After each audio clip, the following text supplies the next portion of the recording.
Well, hello there, everybody. Happy Star Wars Day. Happy May 4th. May 4th be with you. It's a great day to talk Dynasty as well, because, you know, that's what we're here for. That's what the channel is. What? I couldn't help myself.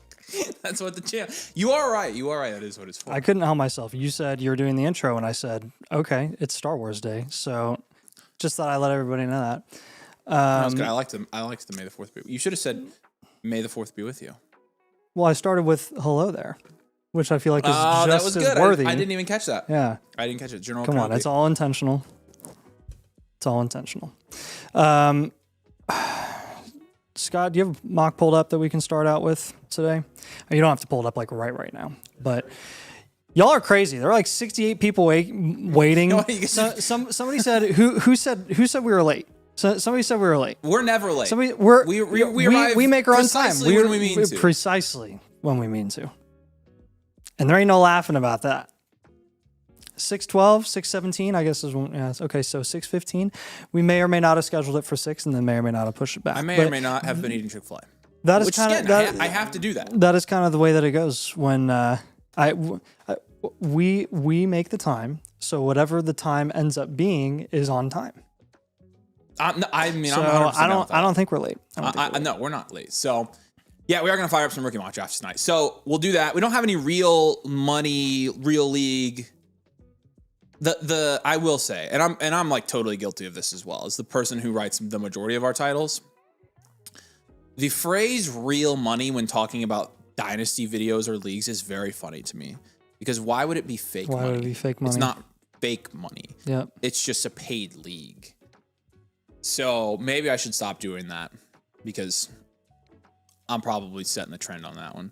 I saw it change from 3 to 3:10. Actually, I don't know what that time zone is. We don't operate on that time zone, so it's unacceptable.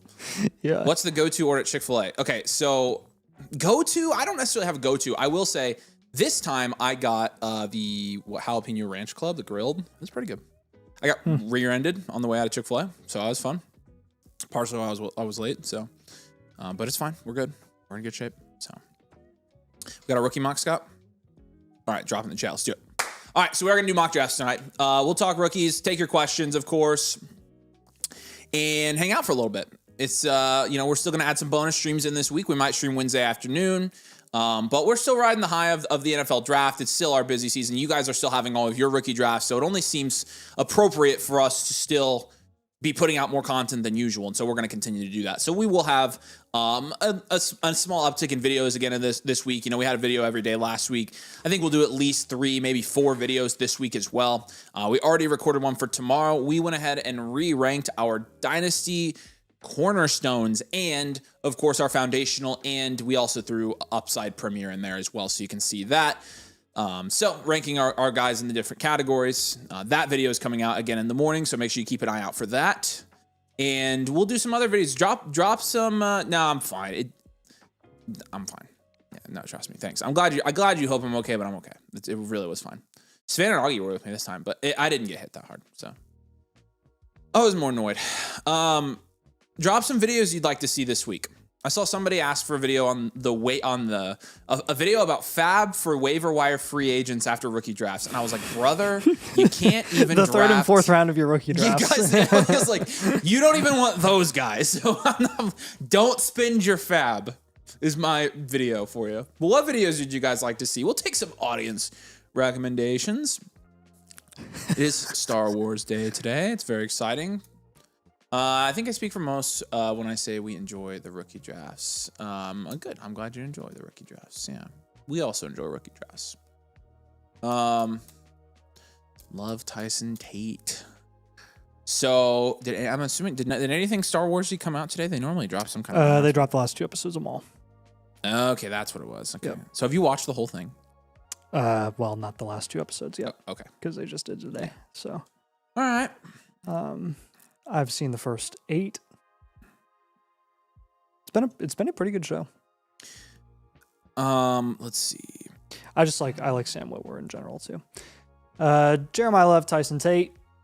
Price, Lemon. I do see some interchange between Price and Lemon quite a bit. Did you guys like the Bakery Player of the Week on the blueprints? Yeah, you're welcome. Yeah. We're going to 2027s next. Next month will be first. I was fully in favor of moving on from this awful class, but I wanted to do it just to be super spiteful. So, and also, half of you guys haven't had your rookie draft yet. So true. Figured we would try one more big push to show you how bad Stribling's analytical profile is. I'm assuming some of you guys had your rookie drafts this weekend. We get any crazy values in there? I'm pulling my comments up. I haven't even got to read the first question I asked. So I want to see if we have any video suggestions or anything like that. Wow, they're saying they missed us. We missed you guys too. I will say, the weekend was a pretty nice break. I probably only worked 5 hours each day, so that was nice. Got Infinite out Saturday. That was good. It was nice. So we missed you guys too, but we're a little bit more refreshed now than we were Friday. By Friday, we were like crawling to the finish line. So yeah. Hey, Vera, are you allergic to red meat yet? Heard you had all those marks from getting bit up in turkeys and ticks. Nope, not allergic to red meat. I had a ribeye for lunch. So I guess you'll learn. And I don't have any rashes, so That's good. they're just all little scabs. So I don't think I have Lyme. So no, I'm not allergic to red meat yet. When is Nathan going to update the 27 first? It's dragging me down the rankings. He's probably doing that on purpose to purposely drag you down the rankings. Doing that on purpose. I think we're going to put in 27 first as early, mid, and late on the site soon. So yeah. All right. What else? Basketball says I still need my rookie draft blueprint. You already got your blueprint, but you didn't get your rookie draft blueprint? Let us know. We can fix that for you. Rob says, hope you all enjoyed your days off. We did. Thank you. It was very nice. Nice to have you boys back. Thanks. I just slum it in one of Mason's best ball trasheries. Slum it. That's funny. Yeah, that's a different audience, isn't it? It's a little bit of a different audience. No, we miss you guys. It's fun hanging out with the fam. So it's fun to have you guys back too. We're happy to be back. We're happy to have Scott back. Just got Omar Cooper at the 2-1 in a real rookie draft. Hype real money rookie draft, you mean? Nice. That's excellent. Is the 301 too early for Stribling? I mean, no. We have him ranked like around there, like very late second or mostly early third. So no, that's a fine pick. I got Stowers at the 207. Who plays in your league? I got Aller at the 310. Wow. 303 Drew Aller. So lots of Aller. Lots of Aller. Why are Avery's 27 first worth so much compared to the other creators? This must be a real discussion that we're really going to really have tonight. Real money. I'm just gonna check and see. Like, let me take a look here. Let's see. Where do I have these things ranked in a super flex league? I have an early mid 27 first ranked at the 2-3 turn, which is about where I think the top 3 picks will go next year. I think Jeremiah Love will go in the first. I think that the 102 next year will go in the mid second, and I think the 103 will go in the mid third. So the median of the early mid first 27 for me is about the 2-3 turn, 24th in my rankings. So I have it next to the 102 this year. Between the 102 and the 103 is so it's an early mid first. So early 27 firsts are going to be that valuable. So I'm just pricing it as like a top 3 first. They really do need to say early first, mid first, and late first. Early first, I would still have at 24. Mid first, I would have probably in the 40s. So there you go. Hopefully that answers your questions about the 27 first. A guy in my league took Stribling at the 109. That's legitimately horrible. Legitimately horrible. Have you happened to find the blocking metrics for DeJon Stribling? They're very, very good. Really? Yep. Imagine that. Imagine that. He's a very good blocking wide receiver. I would have never guessed. What did that say, Scott? Sit too close during your regular posted videos that in the live stream you only need a seat between you.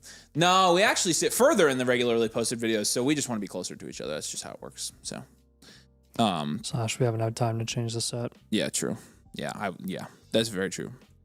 What a 27 first could get you right now versus what a 27 first or multiple could get you if you save them. It's actually a really good idea because I think this year more than any year I've ever seen 27 firsts are close to their value ceiling, which is crazy.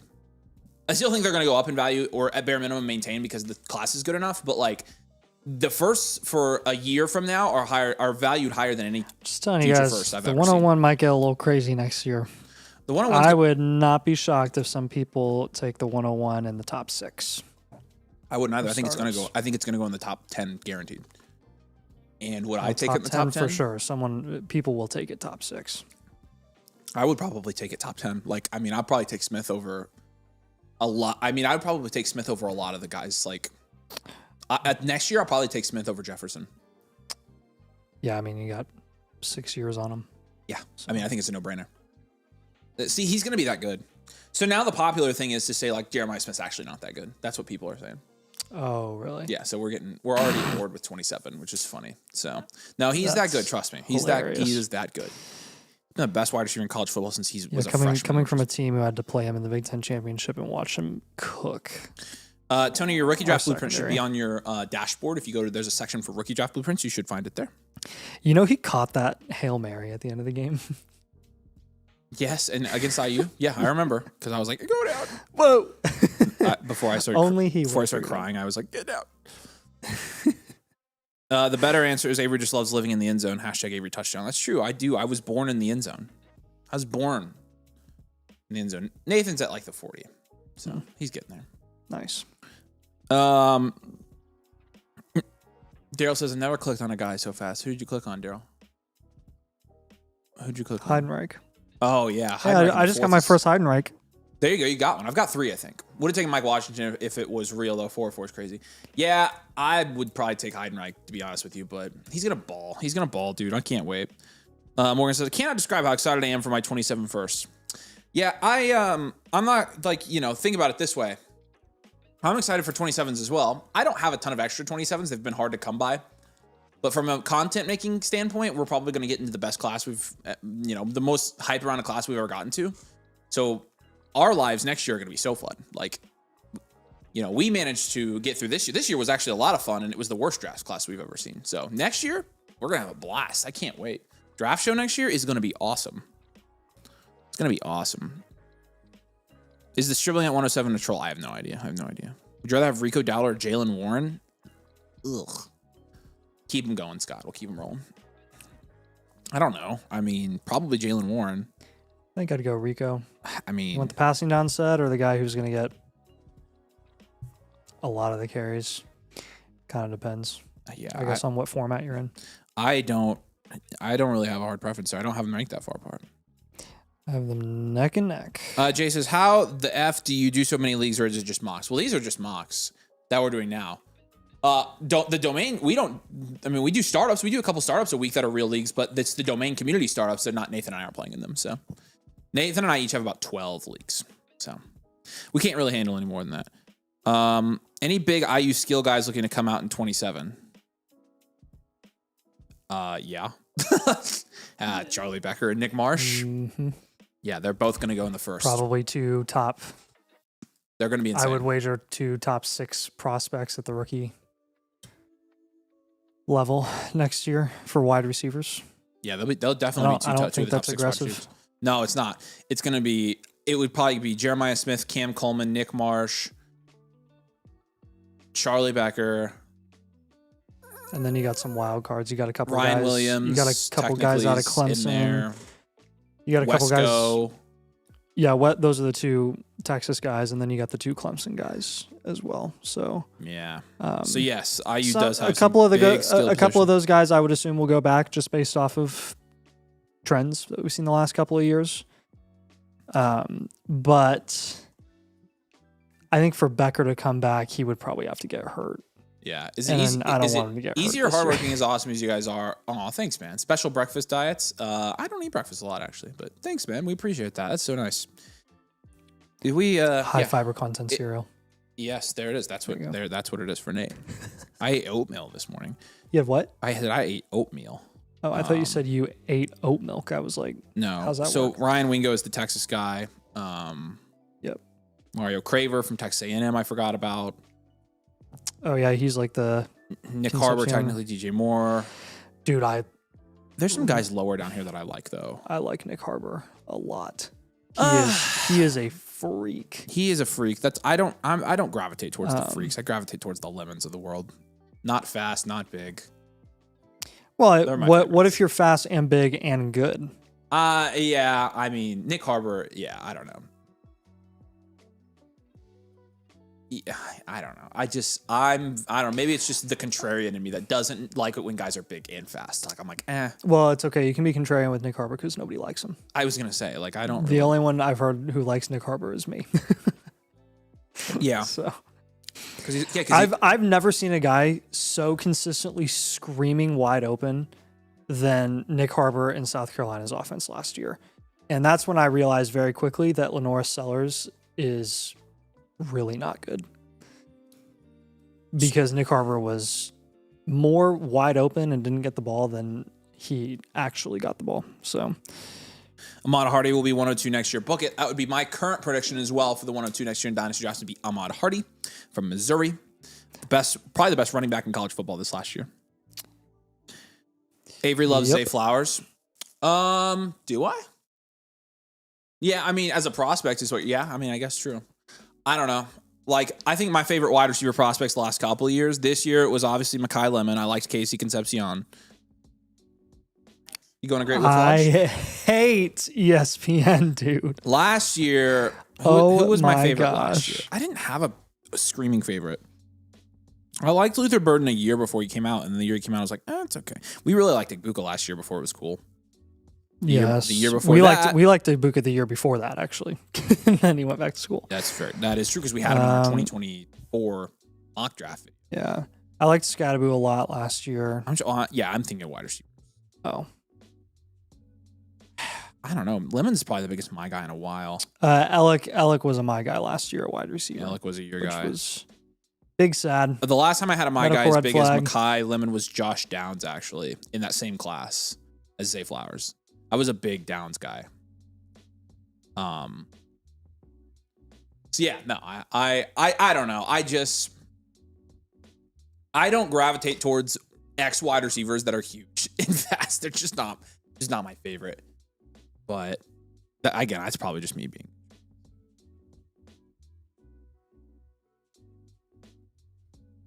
That's probably just me being contrarian, which is fine. I'm happy with it. You're such a contrarianist. Well, I don't know. Those guys just haven't necessarily hit at a very high level in the last 5 years. Yeah. Compared to the 5 years before that, where they were hitting at a very high level. Yep. Andy, we got you, bro. Appreciate you, Andy. So Antonio Williams. Okay, so a lot of people are. I mean, I've seen Antonio Williams at times go in the freaking first round of Dynasty rookie drafts. There are people who have him ranked in the first. What are your thoughts on that? I think it's as aggressive as Chris Bell. I mean, I like Antonio Williams. I like the situation that he's fallen into. I think there's opportunity there, but it's the same as Chris Bell. There are guys that have higher analytical hit rates who should be going in the late first. When it's already ugly in the late first, I don't know why you'd want to make it any uglier. That's just my opinion. Like, I would much, much, much rather take the day 3 running back and Jonah Coleman over any third round wide receiver. I wanted to say in pick love, but I got offered the 102 in Hampton. What the freaking frick? That's absurd. Yeah, of course you have to move back. I would take that 100 times out of 100. That's crazy. That's crazy. Good work, though.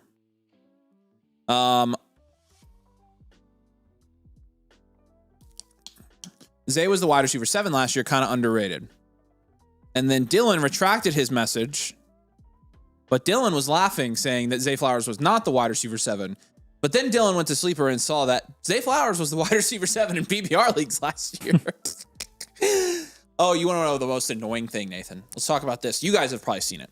Nate, I'm sure you haven't. Have you seen the clip of Surratt and Jacoby Lane doing that drill? No. Nathan, watch this freaking crap. I'm so annoyed. Why? So annoyed. I'll show you why. Just watch this clip. I'm showing Nathan the clip of Jacoby Lane and Elijah Surratt. Here, hold on. Here. The training camp video of Jacoby Lane and Elijah Surratt doing that drill with the 2 cones where they round the 2 cones, basically do a figure 8, come back towards the ball, and then get upfield. See that clip? See the clip? Very cool, huh? Mm-hmm. Does that clip mean something to you? They look exactly the same. What did I... Because you know what, Nathan? You know what the cool thing was over the weekend? What? I saw this clip quote tweeted about 1,000 times, like literally 1,000, including by Des Bryant, talking about who's better. Just from that clip, from the one training camp rep. I wish Elijah Surratt would have known that his entire career was going to be judged on one rookie minicamp rep. Des Bryant tweeted about it. Like Lane clearly looks what better. Did they say? Surratt clearly looks better. Look at Surratt's clean footwork. Look how Lane's working upfield. Blah, blah, blah, blah, blah, blah, blah. It was one rep in rookie minicamp. It was exhausting. Well, I'm glad I wasn't a part of that. There was a clip where Jadarian Price, it's outrageous right now. There's a clip right where Jadarian Price caught a pass out of the backfield and ran a route into the flat, and he caught it with his chest. So now he can't catch. Didn't know if you heard Dang it. I know. I was freaking hoping he could catch. I know. Value loss. I know. L. That's tragic. Yeah, so that was fun over the weekend. So Avery's actually pretty funny on the DFF Twitter account. I'm basically just grumpy because every time I get on there, I'm just seeing the stupidest stuff. I'm like, come on. So I quote tweeted and said, I don't care about this clip. Oh man. And I got mad because Sleeper listen to this tweet, Nathan. Sleeper put out a tweet. Rams running back Kyron Williams and Blake Corum are expected to operate in more of a 50-50. Oh my god. You freaking the same thing. Every year, it's dude. The same it's thing every year. Single year. And then they give Kyron the ball and they're like, oh wait, this is wrong. Breaking news, NFL backfield will be committee. Thank you for telling me. I wouldn't have known otherwise. Thank you. That's like, I hate that.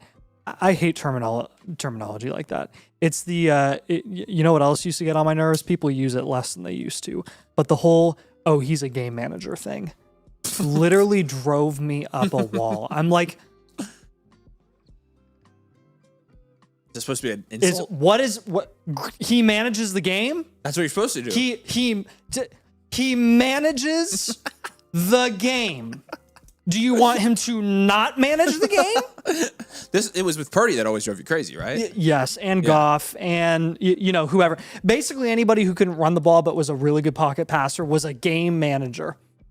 Like, feels like a good let's just put a label on him. He's a game manager. He manages his offense. I'm glad he does some sort of management on his team. What do you guys think? Game manager or not? Jeez. Anyways, had to watch some Mason Best Ball stream. He was using AI for some of his picks. Was he really? That's funny. Should we just make all of our content AI now? AI Avery. AI Avery. Jump in. We're doing another mock. We keep talking about these rookies. But yeah, that's really been the main thing over the weekend. Like, now we started getting the mini camp stuff. And so, Mendoza threw a pass in minicamp today, and people are quote tweeting it saying, "Oh, it looks like somebody else. It looks like somebody else." And they're insinuating it looks like Tom Brady. So that's fun. Gosh, dude. Do you know how few people would be saying that if he wasn't on the 10% owned Tom Brady team? I know. Oh my god. Hey, get in the draft. Let's go. Nathan is spicy because of the uncomfortable couch. Oh man, this couch is uncomfortable. It is. Why is this thing not filling up? Is it broken? Roughly 25% more comfortable Refresh than the it. chair on my right. Yeah, well, get out of that before you throw all my personal information up on the screen. All right, we're gonna log back in. Just coming back to say thanks for the live blueprint draft strategy. I had my rookie draft last Saturday. It went well. I got Lemon, Price, Stowers, Claire, and Jolie. Nice. I've been taking a lot of Justin Jolie recently. Mine. And it should autofill. Let me know if it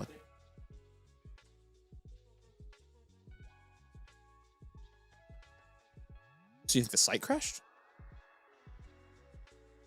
What? You mean the Flock site? Here, let me go check that out while Nathan answers. What? It's reloaded for me. What do you mean?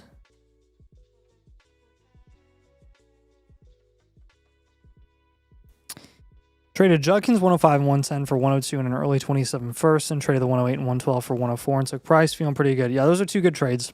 I'm cool with that. I like Price, man. I'm telling you, I like Price. Independent of all the rookie minicamp crap, I just like him. Like, I just think he's a good running back. Block got ransomware. Rip. Did you do it? I didn't do it. Did you know Peyton Manning was a game manager?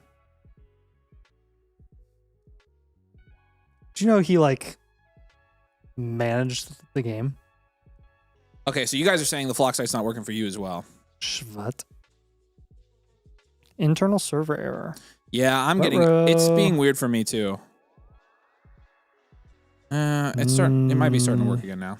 Refresh now. It's coming back. All right, refresh. I think we're back.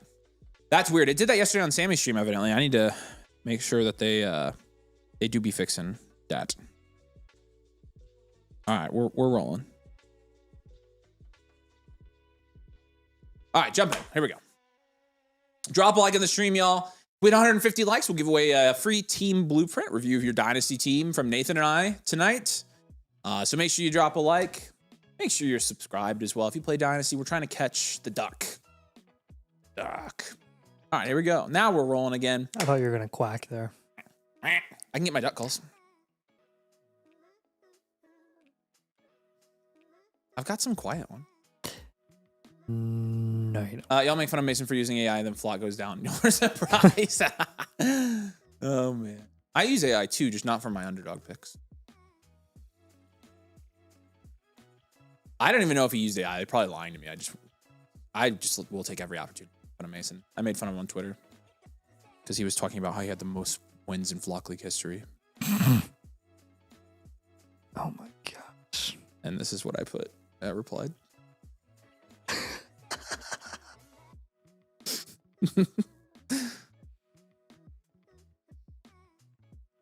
Mendoza, Price, Concepcion, and then Simpson. Haven't heard anything else about that. Cooper. Oh my Cooper. Rob says blueprints are very cool. If you haven't used one yet, very worth it. Appreciate that, Rob. We have so many right now. So many. You have a many. There are many blueprints. We're getting through all of them now. He didn't use AI. They're talking about the new best ball. Okay, I got you. Yeah, the new best ball tool is pretty sweet. It looks like. If I played best ball, I'd use the frick out of it. I play Dynasty though. I'm a Dynasty player. Cooper, Sadiq. I've been getting for rebuilds, reloads, these three, Simpson, Cooper, and Sadiq. I've given tons of trade targets to those three. Tons of them. I like for rebuilds and reloads getting Cooper, Simpson, and Sadiq on my team. My phone. I don't know. I lost it. It was you last time. Yeah, mine was upstairs in my bedroom last time. So. Dude. What if I put it in my bag? I don't know where it's at. Not so much Coleman, Bell, Stowers, or Boston. I think it's a very concentrated couple guys I like for rebuilds, reloads. And for contending teams, I mean, Price is not a bad shot either.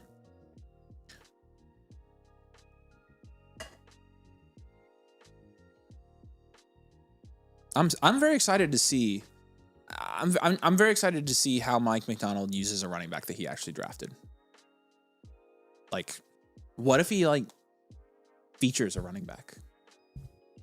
That'd be Wouldn't that be cool? pretty hot and sexy stuff. Yeah, it would, wouldn't it? Not like they Spin a first round. run the ball or anything. No, like they that. don't run the ball. You get the vibe that Mike McDonald really likes Jadarian Price. I'm like, interesting. But they signed Emmanuel Wilson, dude. They did. Hey, true. Let's take a look here. Emmanuel. Lemon fell to the 107 in my league. That's Wilson. Nuts. Lemon is. Hey, you want to take a quick gander at how much money Emmanuel Wilson's getting paid? How much money is Emmanuel Wilson getting paid, Nathan? $1.5 million. Oh my gosh, that's literally nothing. Okay. So you know what that is? Flashback. What's 30 second overall money? 32nd overall money in the NFL draft. Oh yeah. Actually, while I'm pulling this up, would you like to let's take a little flashback back to the days of Philadelphia Eagles in 2023. Once upon a time, the Philadelphia Eagles signed a big free agent guy named DeAndre Swift. I remember that. They also signed Rashad Penny to roughly a $1.2 million deal.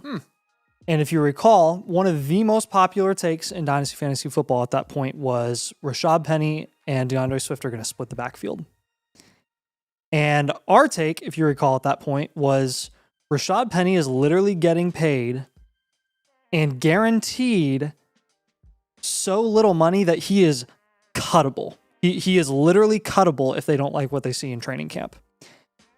He does not get cut ultimately, but he was a healthy scratch for a majority of the season.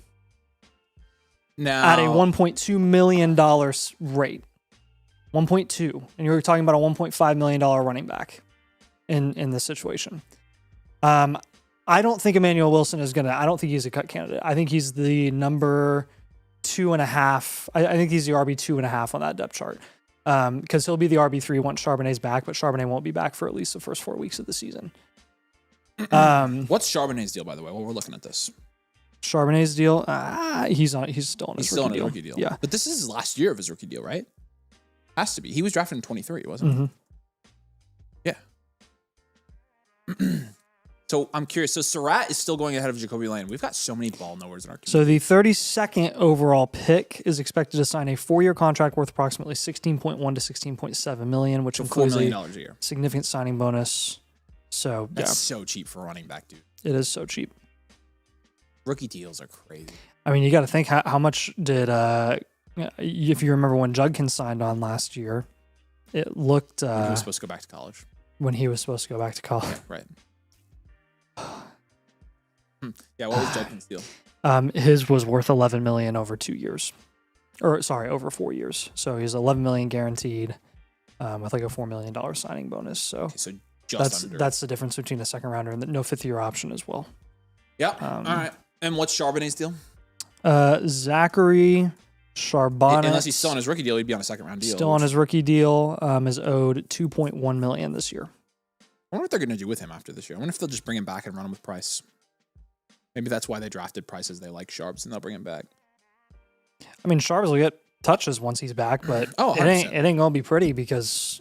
I mean, the thing is, dude, he tore his ACL in January. Like at this point, ACLs are taking longer to recover from than Achilles, apparently. Ben says, if I get Motherflockers at one-time purchase or monthly subscription, the one that comes with the free Blueprint Premium is a one-time purchase. So, yep, it's the annual Motherflocker tier with code domain. I'll post the link for you guys if you're interested in getting your teams reviewed. But just interesting. The price dialogue is very interesting. Like, again, what it comes down to is the question I have to continue to ask myself, why would they have spent a first-round pick on him? I mean... That's really like the main thing for me. Like, why spend a first on a running back if you don't even like him? If you plan to bury him behind Zach Charbonnet and Emmanuel Wilson, that just doesn't make a lot of sense to me. It just doesn't make a lot of sense to me. That's just me thinking out loud, though, of course.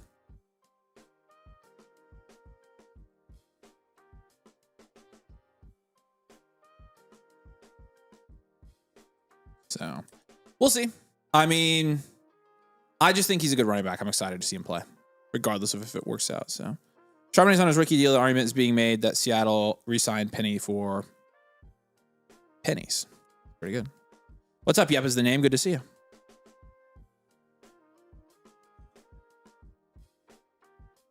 Dylan says, so no acknowledgement over Charbonnet making dirt money and getting the ball, blowing up your take. I didn't think so. What are you talking about? Huh? Acknowledgement of Charbonnet making dirt money and still getting the ball, blowing up your take. Yeah, let's keep going. I don't know what that means. What are you talking about? Do you mean getting carries with Kenneth Walker, who is getting paid the exact same amount of money as a second round pick? I mean, yeah, they were both drafted in the second round, and Charbonnet's still on his rookie deal. I mean, nobody here is arguing that there's. I mean, it's not going to be every NFL backfield is a committee. So, yeah, very clearly Charbonnet's going to get carries when he's healthy. Like, of course, no questions asked. There is not a soul on this planet that is thinking Jadarian Price is going to walk in there and get 70-80% of the snaps. There's no way. There's not possible. But I don't think that should be the expectation for anybody. And frankly, it's not the expectation for a lot of backs at the top of Dynasty startup drafts either. It's just not something that happens a lot today. Kyren, those couple of years, was really an outlier. You know, they signed Brian Robinson in Atlanta to get some carries. Maybe 2 or 3 a game. Maybe 2 or 3 a game. Who knows? No, I mean, I don't know what you're trying to say, but nobody's... The thing with Charbonnet is he's, of course, coming off of the injury, so...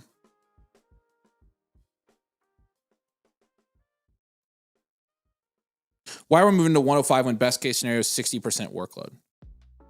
I mean, how is that different than most of the other running backs going any higher than that? Like in dynasty startups, that's most running backs. Like, I don't know. I guess I'm confused. Like that's just what a running back is in the NFL. It's just a matter of if he gets the valuable touches or not. That's the more important argument. Like, guys, 60% workload has produced a bunch of running back ones. Like, what are we? I mean, yeah. I moving him to 105. Where are you taking him at? We have him in a tier from the 105, 107. You think that's that bad of a take? I mean. Where would you have him ranked, I guess? Where would Dylan Taylor Dynasty have him?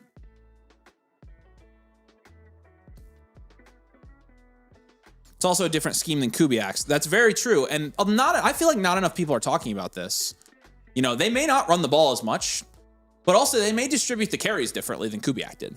It's a completely different... I mean, we're talking about a different coach, a coach drafting his own running back, and the offensive system being completely different. We actually know a lot less than we, like, probably let on. We probably know a lot less than we think. So, I mean, the 105, 107 in this year's class, I just don't think that's much of a compliment. There's not really anybody. I mean, I'm not taking Cooper over him. I'm an IU guy. I'm probably not taking Sadiq over him. I'm not taking Simpson over him. So I just don't know who you'd rank the Stowers. I'm not taking over him. I guess I don't know where else we'd have him ranked. Drafted Kyren and Corum. Should I feel worse about Kyren now at the 50-50 stuff? No, don't. Again, like, Kyren last year, Corum got some snaps. Kyren was still productive last year. Like, no, he wasn't running back 5 overall productive because he split more carries, but he was running back 9 overall productive. He went from the running back 7 to the running back 9. He scored 9 less points last year than he did the year before, and he got 60 less carries because he got more efficient. He had more targets. And part of that was because Corum was able to spell him a little bit. So Kyren Williams was a running back 1 last year when people were literally in hell because Corum was getting any sort of workload at all. Kyren was getting anywhere from 50 to 70% of the snaps on average, especially late in the season. Earlier in the season, it was a little bit more than that. So I wouldn't worry about it too much. Price's film, while limited, looks juicy. Price's film is really good. Like, Price is a very good runner on film. Really good runner. That's why I like him. We've always liked Price. Like, we liked Price before he got drafted in the first. He was always our running back too. So, because we liked his film. So, I don't know. I mean, it's a weak class, but even in strong classes, first round running backs typically are drafted fairly aggressively in Dynasty. So, yep. I don't see any of this as a hot take. So, taking Price over Mendoza just seems stupid in a 12-team superflex.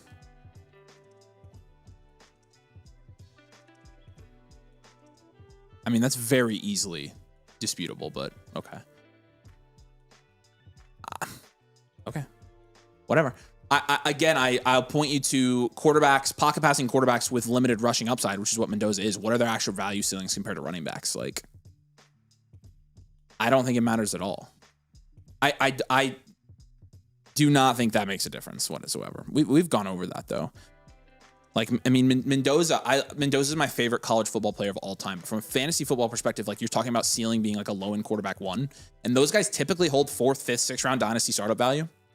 Jadarian Price, like, when you're talking about like 22, 23-year-old guys with super high ceiling from the running back position, they tend to be drafted a lot more aggressively, and they tend to hold their value a lot better too. So I think Price is just as good a pick of Mendoza in any draft.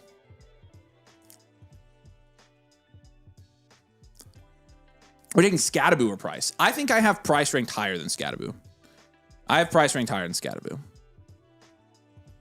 I like Price more as a prospect than I like Scadaboo as a prospect. You know, I like Scadaboo as a prospect, but Price is also in a very good offense. So Mr. Ben says, hey guys, what's up? My annual membership ends in a couple weeks. When does it resubscribe? It should. And do I get the blueprint straight questions and such when I resub? You do. Yep. It's automatic and it will hit your account and you'll get another blueprint, infinite blueprint, etc. So yep, you should get all that automatically. So yeah, again, like I think the price aid is forced. Like I see nothing wrong with the guy as a prospect. The funny thing is we cry and scream and kick when we don't respect the draft capital for DeJon Stribling, who went in the early second. But when we respect it for Jadarian Price, it's like, well, it doesn't matter actually. So the double standard is wild. I mean, yep. They're both valid. Like Jadarian Price got drafted in the first because he's a good running back prospect. And DeJon Stribling got drafted in the second because he's a good wide receiver that can add to San Francisco's offense. Maybe not in the form of fantasy points, but through other things, 100%. Again, he's one of the best blocking wide receivers in the draft.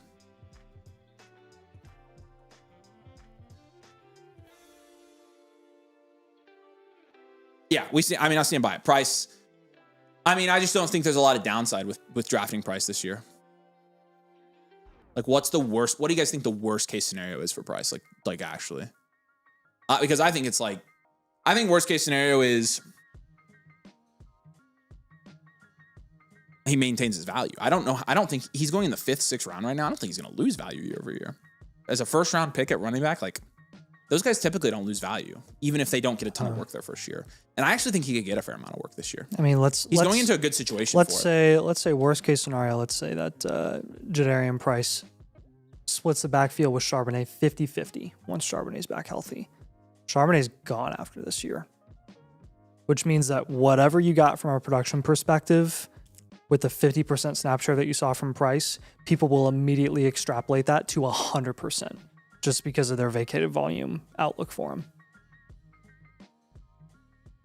Whether it's right or whether it's not, it doesn't matter. That means that he's very market value insulated. Yeah, worst case scenario is season-ending injury. That's very true. We're not going to say that though. Knock on wood. Knock on wood.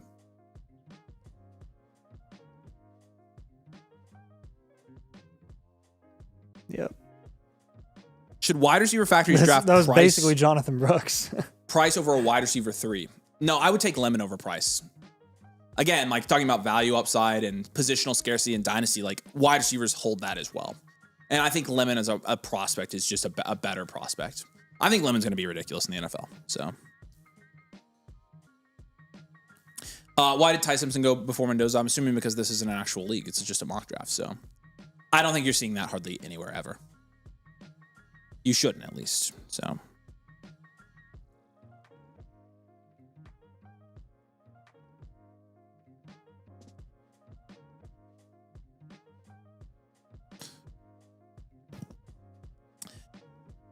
Oh, man. Dylan, I think you got to chill out, bub.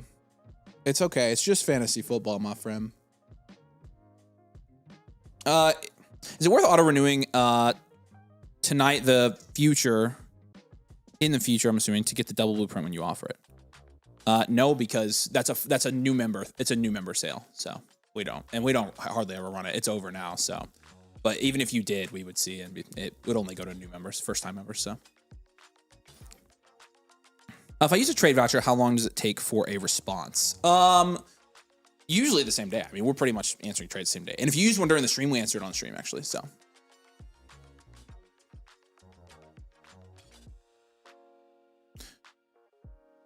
Chicken says, who the hell's high on Cooper? I just don't get it. I mean, I don't think anybody's high on the landing spot for Cooper, but I think Cooper, the talent, I think there's a lot of things there that you could get excited about. Especially from a fantasy football perspective. He's a guy who could soak up a lot of targets, has a ton of yak ability as well. And so I think he's a great player, great prospect. I think the main knock on him is he goes to, Garrett Wilson's wide receiver room, and so does Kenyon Sadiq. I mean, that's obviously the number one thing. If you've been talking about Cooper going to the Browns and Sadiq going to the Jets, I think they'd be flipped. So we can keep going, Scott. We can keep going. I think you guys are too low on Eli Raritan, future Patriots tight end one. Maybe. I feel like we have him ranked in the second round right now, though. Let me see where I have him ranked.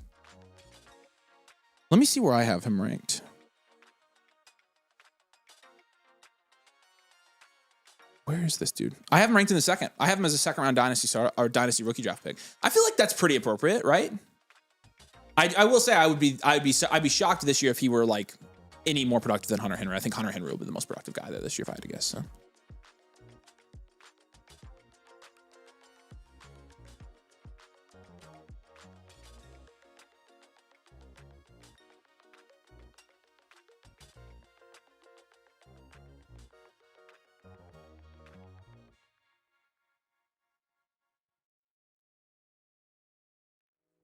All right, let's roll. Who else do we want to talk about? Justin Jolly's going to take over the Denver tight end one position. I mean, wouldn't take much for him to. It wouldn't take much. Sure. I got by Evan Ingram last year. It's the worst day of my life.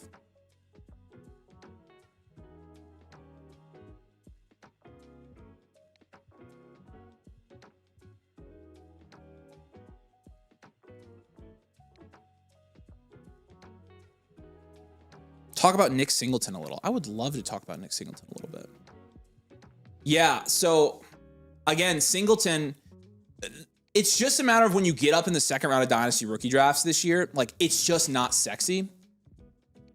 And a running back with the receiving profile that he has in a, you know, and somebody pointed this out on a comment to live stream. Tony Pollard has had 1,000 yards for 4 straight years now. I know I said that on the last video. Oh, did you? Yeah. Isn't that crazy? That's nuts. It's kind of like that Najee. It's Najee. The Najee thing. It's essentially Najee Harris, yeah. The issue, I just don't think he's been very efficient. You know what the issue is with both of those guys? It's not even efficiency. Actually, I mean, efficiency. You're right, is not great. It hasn't been. Okay, it hasn't been atrocious for Pollard. It was always bad for Najee. But you know what the common denominator is between both of them is their touchdowns are horrible, and they've been horrible since they come into the league. Najee on his 3,000 yard seasons after his rookie season, 7, 8, and 6 touchdowns on the ground, and Tony Pollard the last 3 years, 6, 5, and 5 touchdowns. And for a guy that has owned Tony Pollard on fantasy and dynasty teams and kind of been depending on him and his upside in your flex spot, what happens with Pollard is they will run the absolute crap out of him between the 20s. Yep. Because they want to slow the game down. And then once they get to the red zone, he's 10.9 points per game. He's not a punisher between the tackles. So once you get into short yardage goal line situations, and you just know that they're going to run the ball, it's so easy to stop him relatively, because again, he's not a Derrick Henry, he's not a JT, he's not a you name any other.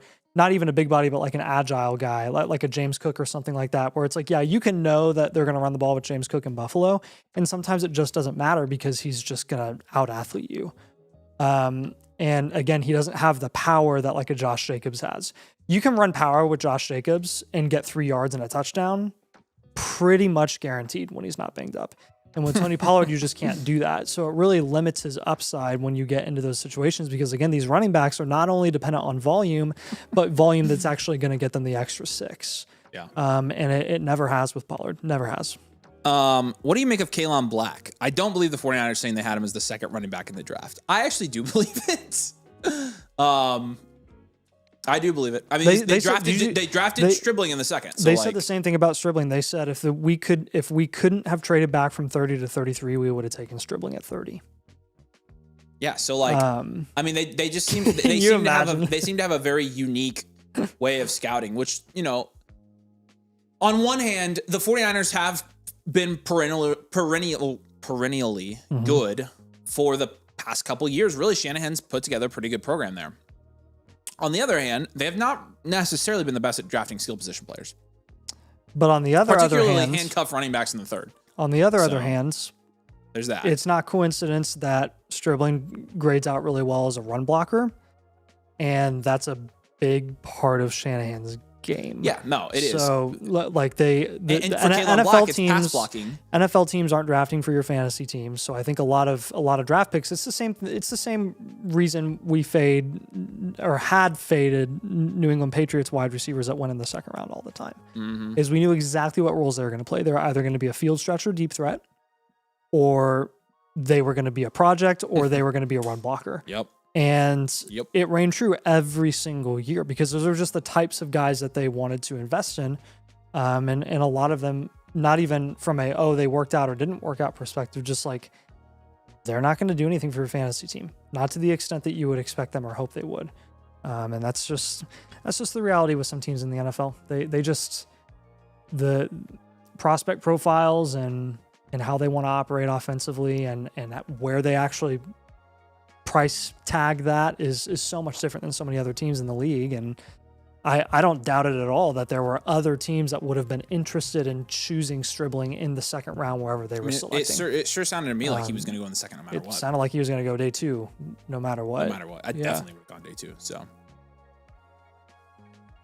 and when you're good at some of those, not sexy things like blocking, that'll get you picked. Again, what I don't understand is why we're not adjusting to how much the hit rates, not only how bad the hit rates are for day 2 wide receivers, but how much they've declined over the last few years. And why they've because declined. So many of them have been pushed up boards because of the positional value. And it's the same thing. The same thing can be said about some running backs. And so, with a guy like Kalen Black, to answer your question, like I personally, he was not my running back 2 by any means. But the thing about Kalen is, again, they spend a 3rd round pick on him. So he's going to get as fair a shot as anybody to do either what he was brought in to do, which is maybe pass block, or to be the true handcuff to Chris McCaffrey. I don't know. They clearly like him. So we'll see. But clearly, I like him in the 3rd and the 4th round of Dynasty rookie drafts just as a handcuff. Yeah. So, but clearly history does show that 3rd round running backs just are not as highly touted as a lot of people expect them to be, and we've kind of fallen for that trap before. So that's one thing. Like, I think 2nd round draft capital definitely matters. 1st round draft capital is obviously elite, and that hasn't really changed because the positional value of those premium prospects at the running back position hasn't necessarily climbed. And when you're looking at the cap numbers too, like as a percentage of the cap, the value of the running back position has not skyrocketed like wide receiver has. So your elite running backs are going to go where your elite running backs are going to go. The ones that are solid are going to go late 1st, early 2nd, like we've seen for the last 10 plus years. And again, like there was a time where we used to see a ton of running backs go in the 1st round back in the early thousands. Like it just, I mean, you remember D'Angelo Williams with Miami, like they traded their entire draft class to trade up for D'Angelo Williams. Or not D'Angelo Williams. Is D'Angelo Williams, right? Are you talking about the Dolphins? Yeah. No, it's not. It was D'Angelo Williams, right? Who was the guy when Ditka was the head coach that the Colts passed up on him and they took edge instead? And then this guy fell, and then they traded their entire. That wasn't D'Angelo Williams. So why am I blanking on his name right now? Somebody help me. I'm looking. It was the 99 draft, I think. Oh, it was Ricky Williams. Thank you. There you go. Ricky Williams. Thank you. Was that the edge draft? I don't think it was. Either way, it's not that important to your point. No, it's not. When was he drafted? He was drafted in. Oh yeah, he was. Wait, yeah, he was drafted in 99. Never mind, I lied. No, well, but he was drafted by the Saints. Ricky Williams was. Yes, and then the Dolphins traded literally everything for him. Gotcha. Like their entire draft I'm glad class. we got Edge. Well, I didn't get really to enjoy Edge. I was so young, but.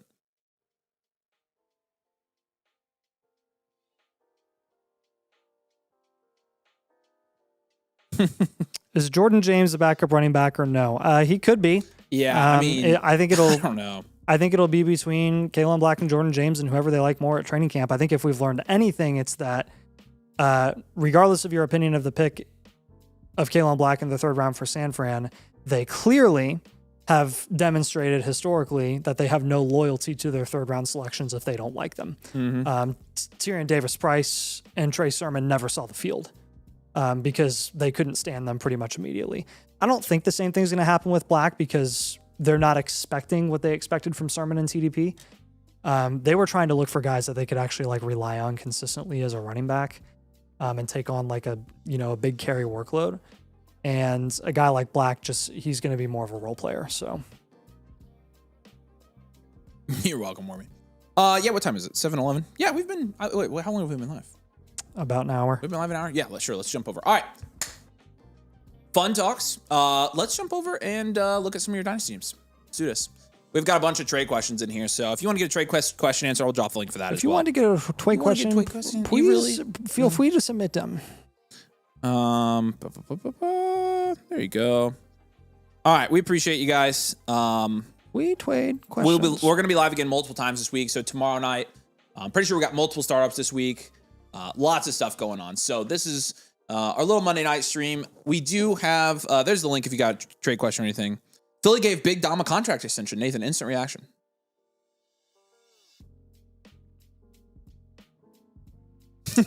Why do I care? Big Dom's an integral part of the Eagles. To be fair, if Big Dom left the Eagles, I'd be massively down on the Eagles. Massively. Aren't you already down on the Eagles? Aren't we always down on the Eagles? A little bit. Yeah. But I'm just saying, like, it would be a big deal if he wasn't coming back. So it is funny, like the videos of Howie calling like Mekhi Lemon and Big Dom is standing behind him. I'm like, that motherfucker is in the draft room. It's nuts. It's so funny. That dude. I freaking love Big Dom. I am a big Dom guy. Like, I'm a big Dom guy. I think he's kind of a mood. I think he is too. Funny. Like, I think he's the coolest Eagles fan. I think he is the cool Eagles fan. We have some cool Eagles fans that are people of our community as well, but I like Big Dom. Okay, we're looking at a trade here. Dynasty Superflex Start 10 PPR League. Kyler Murray, Derrick Henry, and Amon-Ra St. Brown, or Jackson Dart, George Pickens, and Jaden Higgins. Yeah, you're probably taking Dart and Pickens here, I think. I'll take Dart and Pickens.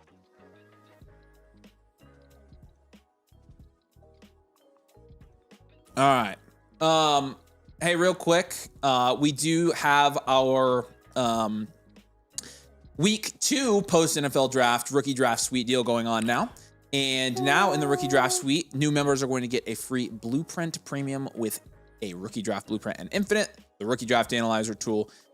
So if you want to get a live blueprint premium tonight on the show and get all the flock tools, the trade calculator, the rankings, you get our domain Discord, the bakery, the leagues as well, and support the channel. You can use code domain, annual motherflocker tier, and get your team reviewed live tonight as a blueprint premium, which will include, again, all of the big analytical stats and things like that we put on the premiums. They're my favorite. I very much like the premiums. So check those out. If you do want to join tonight, again, it's code domain. You can get your team done live on the stream. And we are doing any a la carte blueprints as well tonight for you domain motherfrickers.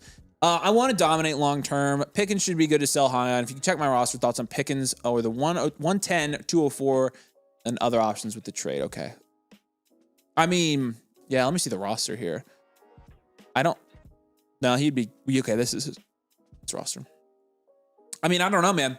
It seems to me like you're contending, and I just don't know why a contending team here. Yeah.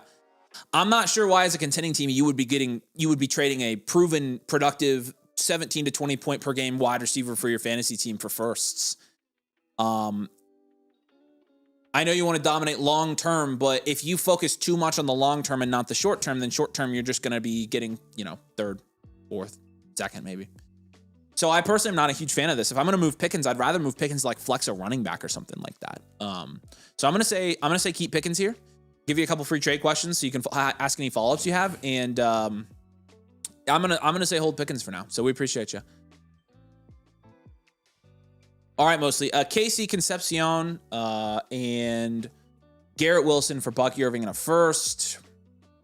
I would take Casey and Casey Concepcion, or sorry, Casey and Garrett Wilson. Yeah, I would hold there. Joe Burrow and CeeDee Lamb for Bijan, a first and a second. Yeah, I'd probably take Bijan in the first year for sure. Especially in a start 9-12 team, I would take Bijan there. And then Cam Ward in the 101 and the 102 for JSN, a 27 first, and Brock Purdy. This one is pretty much exactly fair to me. It's Tate and Love for JSN. You get Brock Purdy, you have the 27 first. I'm totally cool taking the best player in the deal. This is also a start 9 league, so I think you've got 2 deals going on here. Kyle's got a trade question here for us. Malik Willis, Marvin Harrison Jr., Brian Thomas, and a 27 first for Amon-Ra St. Brown. I think this is about even. I probably 12 teams starting. Oh, it's the same league, I think. I'm probably let me see the team on this one. This is a lot of depth to give up, but yes, Drake's on a plane. So I'm almost certainly good with this. Yeah, I'm fine with this. I'm fine with it. I probably would want to get like a slightly higher wide receiver there if I could, but like that's totally fine. That's totally fine.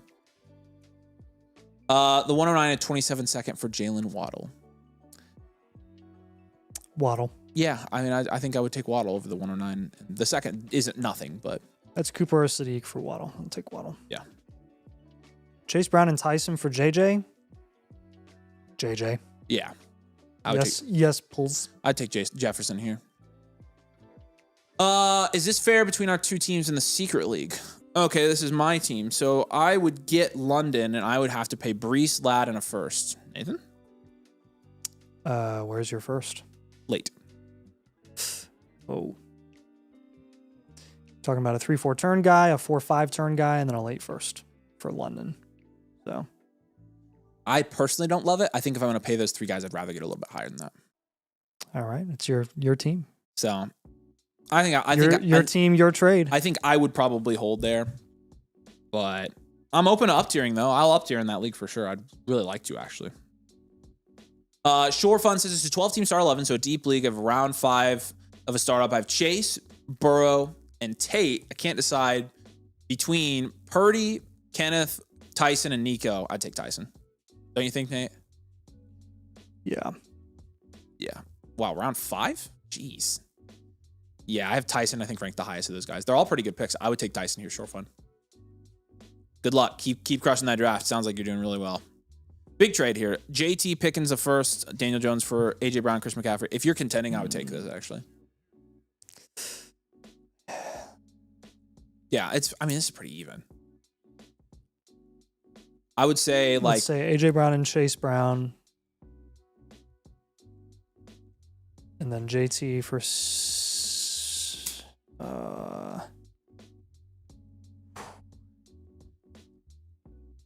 yeah, it's pretty even. Yeah, it is pretty even. I'm not opposed to this. The value insulation lies with the side you're giving up, though, for sure. So, market is fair. I think it's pretty fair. I sent in a trade question. Will it pop up in live? Yep, we're going through and answering these right now. Brian Thomas and a 27 first for Chris Olave and a 27 second. Yeah, I mean, I'd probably take Olave here. I think this guy's trying to make a good move with the 27 first, but the 27 seconds will be good next year as well. And Olave is clearly the better player. I would take that. Carnell Tate for Chris McCaffrey and Rome Odunze. Fair. Pretty even down tier for Tate to Odunze here. Hopefully Odunze hits, but McCaffrey could be the guy that wins you the league, and getting him in a dynasty league from a contender or from it's just tough. So having McCaffrey is a huge, huge chess piece right now. I would take it. I'm good with it. All right, I'm sure we've got more. We don't. All right, let's go. Andy, you're up. All right, we've got a couple Blueprint premiums in the queue. Again, y'all can get one. Y'all can get one for free. Any new members are going to get a Blueprint premium. How do you quickly analyze a trade without depending on the calculator? Honest truth, because we literally do this all day, every day. As long as the league settings are mostly within like what we're used to, so 1 QB or Superflex 10 team, 12 team, you're talking about reps? It's hundreds of reps a day. Because when we're not answering trade questions, we're forming trades on blueprints. So it's just muscle memory. It's muscle memory. It's just our job to know the market as best we can and as wide ranging as we can, not only from, the world of our supporters, but also across the entire Dynasty landscape. And so just reps. It's just a lot of reps. And, a lot of times it's roster dependent as well. All right. Andy, he says, what's up? He says, second time I submitted this team. I have his other one up. I'm going to go ahead and read this as we go. Same. And it's teetering on a 1-year reload versus contend. We had a rookie draft. Things felt very nicely for me. Not sure how to proceed with all my 2027 draft capital. Yeah. All right. So I think last time we did give him a reload, right? We gave him a future we value. Gave him future value. Okay. Player deficient. He had a bunch of picks.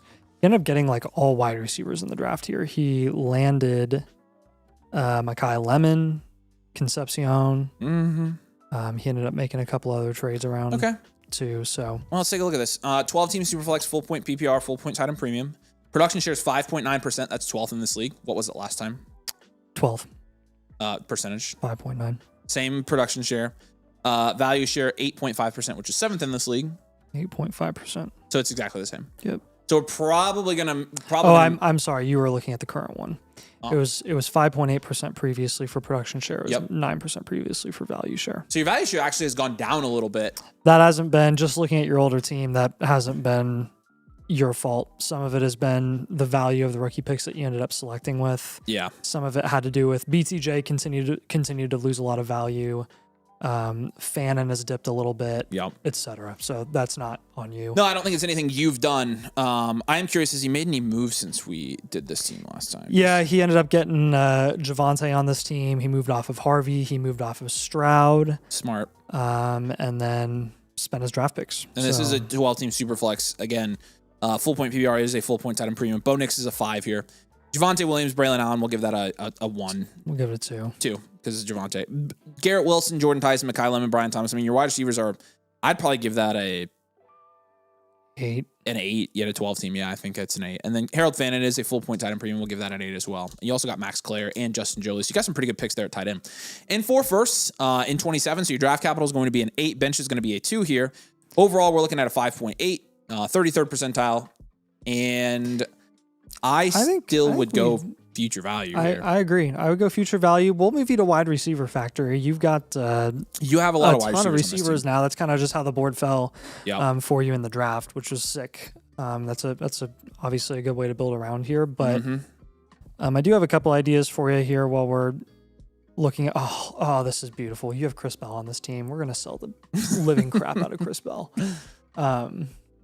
I will say, are you sure you don't want to hold Chris Bell and wait till he? You can if you want to. Yeah, I was going to say. I'll honestly, if there were ever a sell window on Chris Bell, it'd probably be in the season because he is going to be in a situation that will be favorable to training camp or training camp or something like that. So that's probably a longer term play there. You know, the one thing people have on Chris Bell is I think people who are drafting Chris Bell will get a short term, depending on where you're drafting him. People drafting him late second will get a short term value win for sure on Chris Bell. If you're drafting him in the first, you're not going to need a value win. That's why he's a bad pick in the first. But Tyson at 103, Lemon at 105, KC at 108. Yeah, you did have a very good draft here. Those are all at value picks. Actually, you got value following KC. I was going to say. So nice job. And Lemon. Lemon fell to the 105. So. Oh, yeah. So, I mean, pretty good here. But yeah, in terms of the advanced analytics for this team, let's take a look at this. Draft capital still even after you draft 35% of your value here. 36% of it is wide receiver. So then you got approximately 30% left. 19% of that's quarterback, and then the other 10% split between running back and tight end here.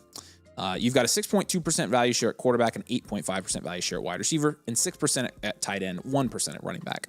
Your average age at each position here, 26 at quarterback, 24 at running back, 24 at wide receiver, 28-1 at tight end. Your 3 factors aren't bad. So you're getting, you're not really in bad shape here at all. It's just a matter of the type of players you have coupled with the amount of draft capital you have. Probably is just one more year would be good. 5.5 is your insulation, 6 is your production, 5.3 is your situational. We've got you at 4th in the power rankings as well. And you have 3 foundationals and 4 upside premieres. So some of your foundationals moving up to cornerstone, you don't have a true cornerstone on this team, which is kind of interesting as well. But if you do end up moving some of those foundationals up cornerstone, that will obviously speed things up here. Regardless, future value. This definitely does not scream of a heavy contender to me. It screams I have a lot of value, and a lot of it's going to be in the future. And so got Bell mid-second. Yeah, nice. That's a fine pick. Good price. Chris Bell's a fine pick in the mid-second. So it's the late first where people are taking it, I think, a little bit too far. But that being said, I mean, this year, who freaking knows? So, okay. let's get some new moves suggested here. So some pivot ideas here. I'm looking at Javonte, seeing if you can flip him. I know you acquired him from last blueprint to this blueprint. Again, no issue with that move at all. We recommended it. Now that he's, extended, his value's kind of set for the offseason. I'd probably look at potentially shopping him and maybe going for a wide receiver in that range, or see how much it would cost to get to Scadaboo. Zay Flowers and JMO are two other guys I would think about there. Another one I'd look at here is eyeing Sutton. There are a couple of other productive vets that I like in the range of Sutton, like Monty, Evans, and Kittle. I would look for each of those to see if you could move him for one of those guys. Xavier Worthy, another veteran move here would be if you flipped like Worthy for Terry McLaurin, or you could go for Michael Wilson or Josh Downs instead if you wanted to move off of him. Mekhi Lemon is one that we like the long-term outlook for in Philly, but there might be a short-term window to play the market with him, and then maybe you look at like kind of getting him later next offseason. But if you can move him for Quinshawn or Ladd specifically, I would take both of those guys over him. He moved 3 seconds for Javonte. What the freaking Oh my gosh, crap. that's insane. Yeah, we will. Then flipping him again. That's going to be you'll be able to flip him for much more than that. Yeah, that's Seconds crazy. Are nothing right now. Yeah, that's an automatic value win. Yep. Roma Dunze is another guy that you could look into. The one thing that I noticed we didn't do last time, I think part of it was we wanted to see what ended up happening with the rookie picks that you brought in here. You could look at a Garrett Wilson down tier and go to another upside premier or foundational level wide receiver plus. You could go to Chris Olave plus. Terry is on that team. The Marv team has Adams. The T. Higgins team has a couple of 27 picks that you could look into acquiring there if you got a plus by down tiering from Wilson. And then I mentioned Chris Bell and Brenton Strange. Again, the price that you got Chris Bell at was fine. If you can move up to guys that are going to have immediate impacts in their respective offenses, like DJ Moore, Alec Pierce, Jordan Addison, I would take those guys if you could package them with like a Brenton Strange. And actually scrap the Brenton Strange because it's a 1 point tight end premium. So you'd want to take a different depth piece. Like a Rodriguez or something like that. Honestly, taking depth shots on tight ends and 1 point tight end premium leagues is such a good idea because if they produce even at all a little bit during the season, you can flip them for a massive win. Yeah. So they are very good plays. Yep. I love that you got convincing guys to try to I love that them, you got Claire. Yeah, I do too. And at 1 point, I mean, I've seen people in full point tight end premium leagues getting Claire at the end of the second or early third, which is absolutely crazy to me. Yeah. Do you have questions on those 6 moves, man? Yeah, what are we thinking, Andy? What are we thinking? He said this is a 1 point tight end premium. Yeah. Yep. Yep. That's it's a good. You have a good crew for that.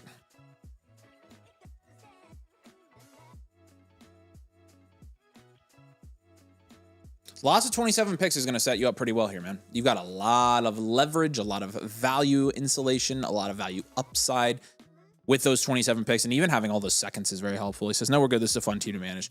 Well, it's not like your other teams where you're just kind of head and shoulders over everybody else. So I don't remember how long. I was noticing this the other day. How long did we go without reviewing one of his teams?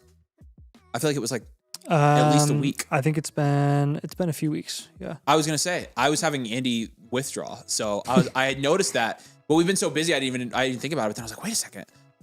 I haven't seen one of Andy's teams for a while. So, we love you. We appreciate you.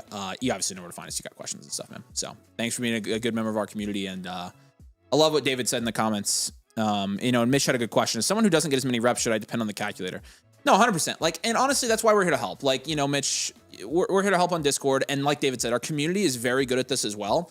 And a lot of people who, what we do and the content we put out is nothing, over the top extraordinary. It's just our way of doing things, and people who have been able to watch have picked up on how we operate, and generally will know what our opinions are on certain trades. And so, yeah, asking the community is a great resource. The community is one of the best resources. We have some people who are much better Dynasty players than Nathan and I in our community. So, Caleb Johnson, Elijah Arroyo, and in the 208 for Quentin Johnson, the 305 and a 27 fourth. It's a really disgusting trade. Guess who? You knew that though. Dang. Gross. Wade. I'd take QJ. Yeah, I'd take QJ too. This is awful. It's terrible.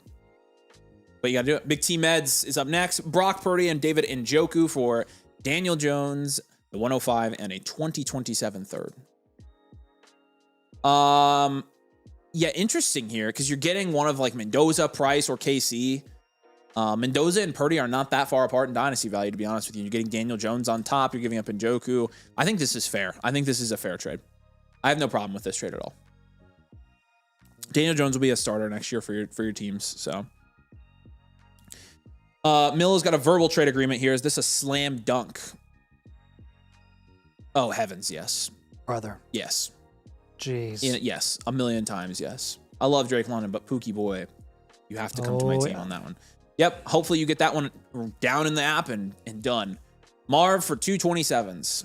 I mean, trade with Tate's Bake, which 2 of 3 27 first if I accept. Let me go down. Let's go to Tate's. Wait, go to Tate's Bake. This is K1's. Is Tate's Bake in there? No, go back. That's not the team. Oh yeah, Tate's Bakes. Yeah, 5. Open that team up. I want to know where the firsts are. That's probably Glow and T something. Go down. Bottom for me. This is a deep league, isn't it? Yeah. I'm almost certainly probably Team Fits and Glow. Yeah, I would take those 2 firsts from Marv for sure. I think it's a fine deal. It's pretty fair, but 227s from Marv seems like 2 chances at a reroll in a really good class on a Marvin Harrison who may hit, but you don't know he's going to. So I'm totally fine taking 27s there, especially as long as you're not, contending. All right. Jumping down to a boy, Nagasuma. Dave Co says, hey, I turned my blueprint last night to be reviewed. I don't see it on there. Did you submit a live team blueprint or did you submit a standard team blueprint? Because if you did submit a standard team blueprint, it probably says in progress, which means we pulled it over to RQ and we went ahead and got the initial steps started on it. So check that out, Dave Co, and let us know. But if it were live, we would have it in here, and those are the 5 we have in the queue right now. So if you don't see it, you might have not done a live blueprint. So, all right, Nagasumi, you're up next, man. He said scoring's a bit crazy. 6-point passing, 0.15 points per carry, 0.25 points per first down, rushing or passing, minus quarterbacks, and 1 point per 25 return yards. Okay, per 25, not 10 though. Made a few trades, went all in, and can talk about trades I've made. All right, drop your trades in the YouTube chat, bub. 2 corrections for my blueprint. It's a 3/4 point tight end premium. Oh, interesting. I have 1.25 tight end premium on my sheet. Are you sure? And then 0.25 for any first downs on. Really? That's not the league settings I have connected to your sleeper account, but I will take your word for it if it's only a 3/4 point tight end premium. Either way, you have Warren, which is great. 12 team Superflex, half point PPR, big tight end premium either way. 7.7% is your production share, which is 9th in this league.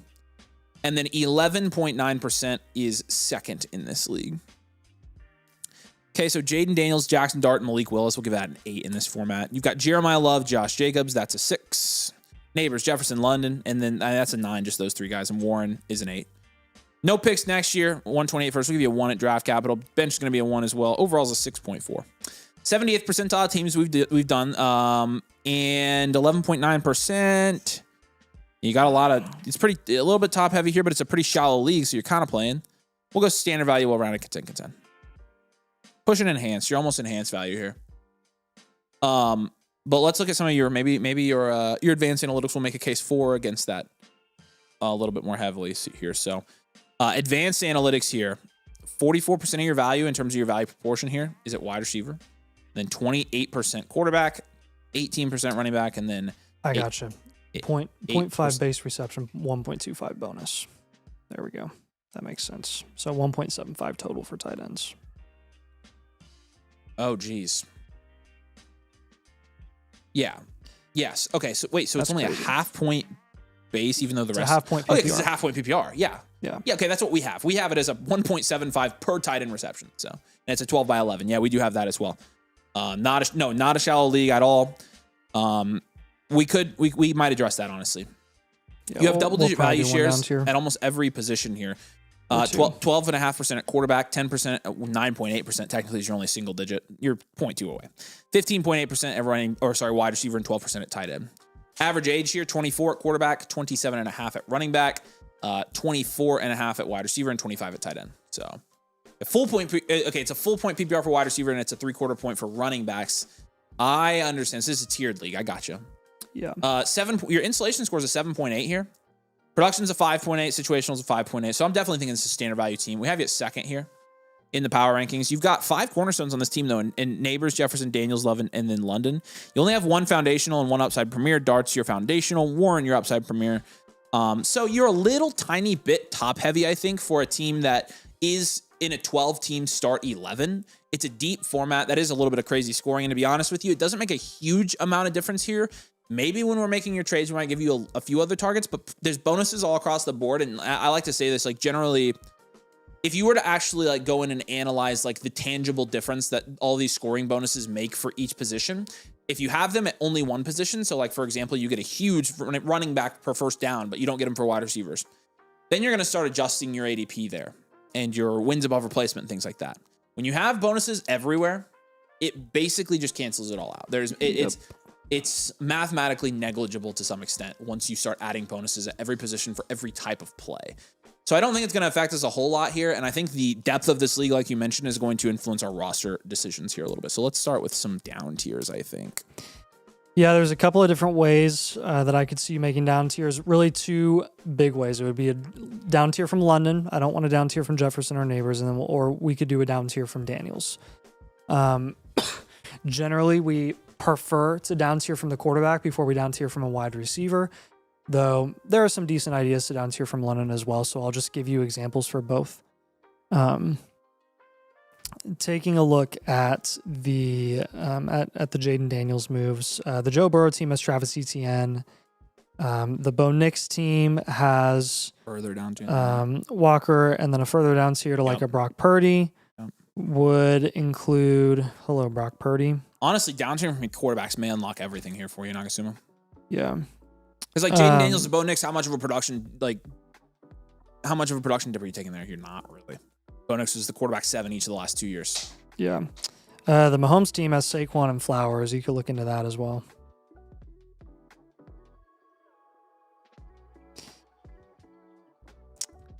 With London, the Pickens team has Ladd and Fannin. You could look into those.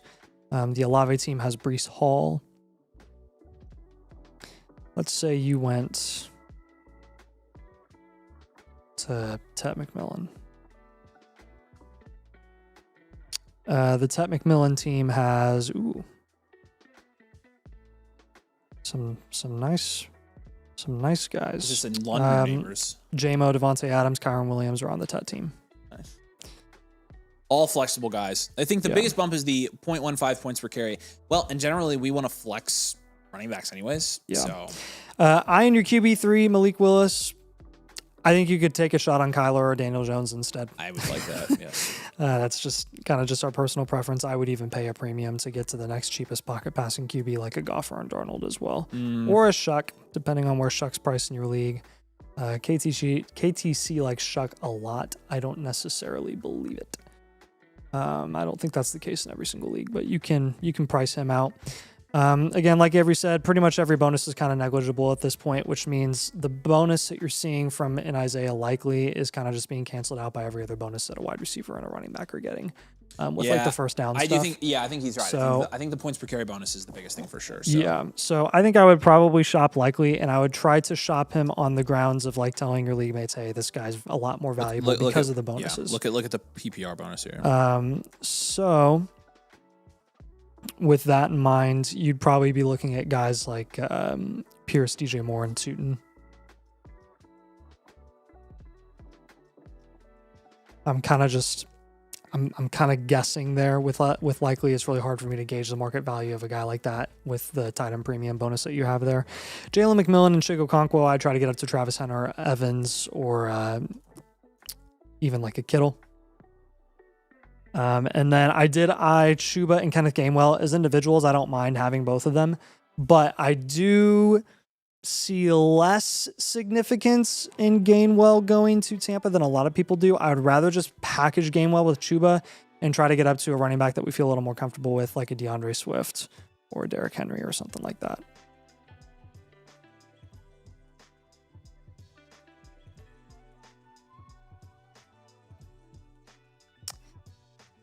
What questions do you have on those moves, my friend? how many running back targets we give him there? I mean, do you find that the running back market in your league is inflated because of the points per carry bonus? I actually didn't give him a million running back targets. I gave him a few. I gave him on the quarterback down tiers are the ones where I had most of the running back targets. I mean, you could also, the other things you could consider here are just moving your wide receivers over for running backs. I've been giving a lot of those in contending teams lately, just, you know, flexing 3 wide receivers and starting the bare minimum running backs. I'm just like, take 2 wide receivers here and turn them into running backs and call it. Have an offer for Zay and Nico. So Zay and Nico for Jefferson. No, I wouldn't do that. Not enough. That's not enough. Not enough. I wonder if he's trying to work his way down to London. Possible, yeah. And even then, I think you need a little bit more. Mm-hmm. This league is awful with trades. I could barely get trades done. Well, then you're going to have to be patient here. You're probably going to get most of these done during the season if I had to guess. But the good news is you're, you know, second in this. You have a better team than almost everybody in this league. So even if your team stayed exactly the same, you're going to give yourself a better chance than not at winning this league. So be selective with your trades then. I wouldn't make, my advice to you then, I wouldn't make trades that you have to make trades after that. I would make trades like this is the last trade you're ever going to make. You have to be like that in inactive leagues because you never know if you're going to be able to flip a guy. Flipping a guy playing the market, not necessarily easy in these leagues. At least you're not rebuilding. That would suck. If I had to walk into the season with this team and says, do you think I have a shot? I think I just answered that for you. I think you're always going to because of your topping guys. 2 rushing upside quarterbacks, Jeremiah Love, Justin Jefferson neighbors in London, and then Tyler Warren in that, yes. I 100%. I think can I see the top team by chance? Wait, is that Winter Soldier? That's not, surely that's not one of Alex's. Alex has a team, Winter Soldier. I mean, you would compete with this team. This team's also good. The other thing is this guy's the guy trying to trade with you for Jefferson, and I wouldn't give it to him. I wouldn't give it to him. No, I think you're in good shape. I think you're in good shape.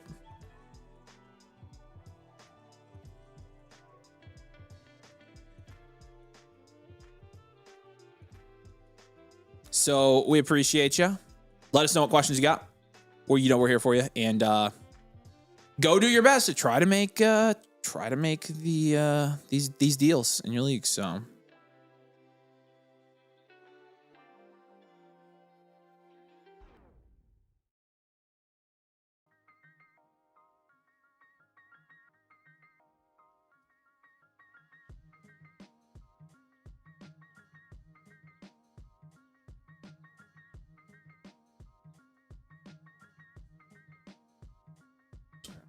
yeah, that's good.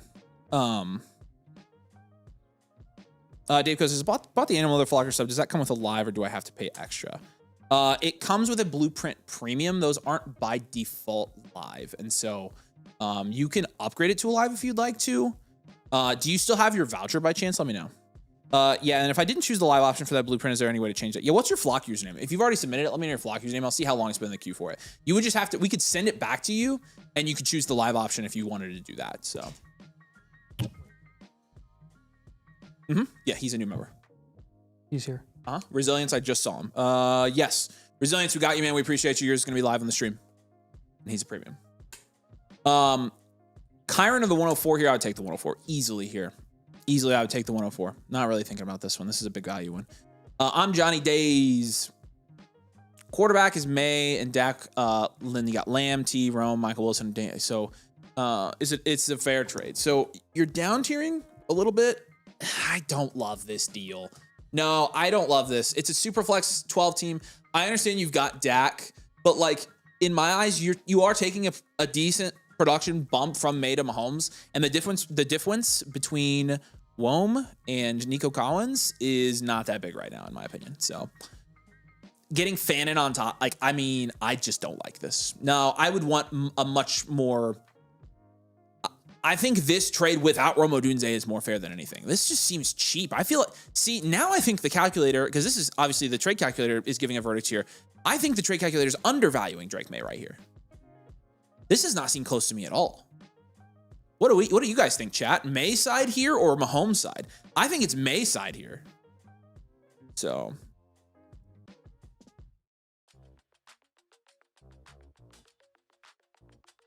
Say again. I will. I'll get to it.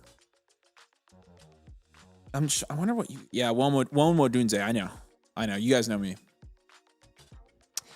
Yeah, Doc, I just saw that. Do you want me to send you back the voucher for another submission later, or just refund you? Just let me know. Did he submit two? Yeah, he accidentally sent the same one twice. Oh, yeah. So yeah, just let us know.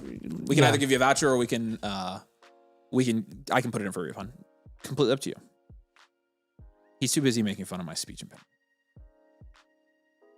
Folks, just turn in a premium from Motherflock in March. I also want to do that live if we could. I'll upgrade if I need to, but not sure. Oops, I didn't see his. Oh, you moved his over. Oh, did that come with? Oh, because it was a. Oh, because yeah, you would need to upgrade that to a live because that was included in a bundle. So we that was already technically in a sale. So if you want, we can keep it in here, and if you want to just like upgrade it with super chat, we can do that. Let us know. Yeah, I completely forgot that people had those. So I'll check on yours, Daveco, real quick.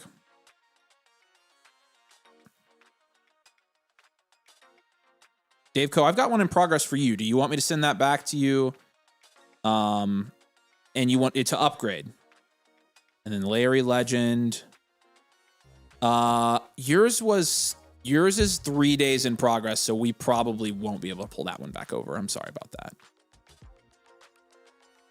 Widow, we accidentally submitted 2 reviews. I know.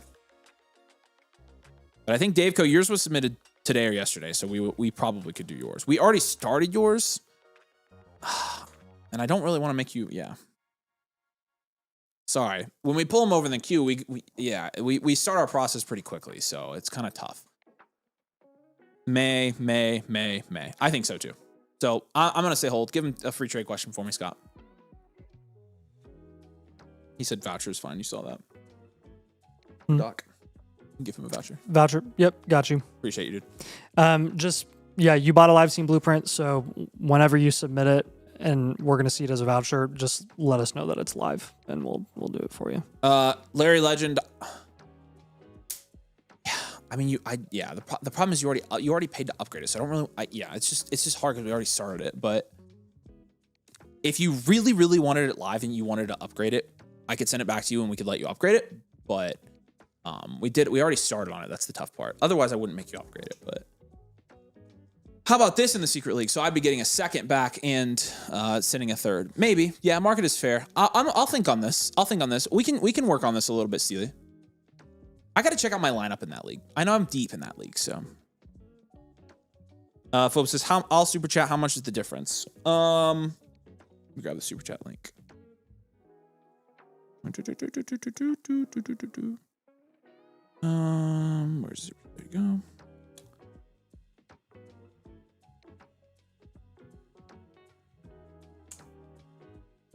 What do we have the live upgrades at right now? 35? Yeah. Live upgrades are 35 right now. So the super chat link is right there for you. Yeah, if you want to, we can pull it back over for you. Since I got the 2 blueprints, can I have the other one live? Did you submit your other one yet? If not, sure, go ahead and send it in. You're a new member, so we appreciate you. What's the difference between live and not? There's not really a difference there, Larry Legend. There's not really a difference. You hear us do your review and you hear us talk about it, but we do the exact same process off screen. There's no difference in the end product. You just get to, listen to us talk about it and you get to ask questions as we do it. So it's completely up to you. Yeah, sorry. I mean, again, if you had just submitted it, I'd be like, yeah, just send it back. But we have had it in the queue for a couple days, so we're working our way down. So. All right, H. Simpson, you're up next. All right. He says, I didn't draft the 2026 draft pick in our rookie draft, but looks like I have a strong team currently. Mostly worried about my running back position and wanted both of your insights on how to navigate this upcoming season to ensure I'm still moving in the right direction. Okay. Jamar Binks, that's a great team name. That is a good team name. We're looking at a 12-team league here. 12-team, this is a 1 QB. It's a full point PPR with no tight end premium. Your production share is 11.5%, which is first in this league.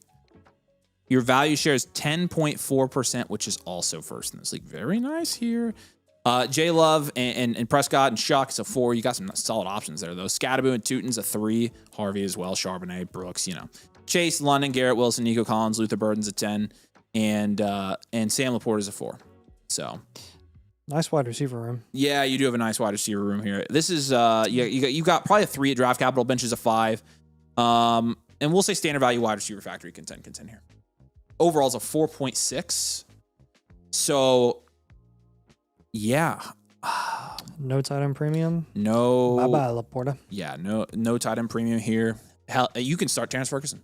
Mm-hmm. You can. You do have Jolie and Raritan, which I liked as upside shots in this year's draft, but yeah, we will move him. I mean, you're right now. This is, again, one of those teams I look at, and he's just flexing 3 wide receivers here. And, like, I would probably want to flex 2 running backs and a wide receiver. Yep. So we'll probably make some pivot off there. of Nico for James Cook or Jonathan Taylor, first and foremost.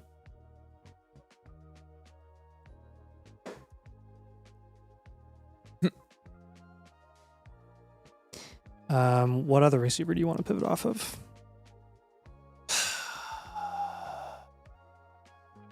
Wilson. Okay. Probably in that, It's the same range. It's the same range, though. Yeah. In London. Yeah. Pay a little bit up for Genty or Love, or down tier a little bit to Hampton. Yep. That's what I would be doing. Like, actually. And then did you give him a Tootin move already? No, I have a Laporta pivot. Okay, that's fine. Because the other thing I would probably want to do here is package Tootin and Sharbs and up tier. Yeah, you could do that as well. So that's that's another move that I think would be really good for this team. I'll give you that one. That should get you, again, it doesn't take much to get up into that tier right above where Tootin is, which is Javonte, Etienne, and Jacobs.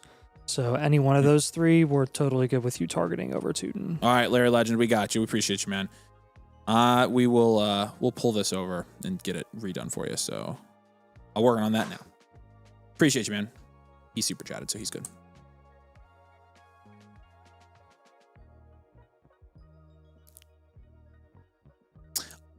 Is he? Have we seen him here? H. Simpson, are you here, by the way? Okay. Yeah, with Nico, we mentioned James Cook, JT, the Tootin up tier, Javonte, Etienne, and Jacobs, and then for London would be Hampton, Gency, or you can try to get up to Love as well. I think the Sam Laporta, again, is another move that you could look at, just kind of maximizing your flex spots as much as possible. Christian Watson, Parker Washington are both guys you could look to package and up tier as well. You do have a lot of depth flexibility here, so I would just try and take advantage of that and up tier as much as you can to maximize that flex spot upside, and then you'll be in pretty good shape here.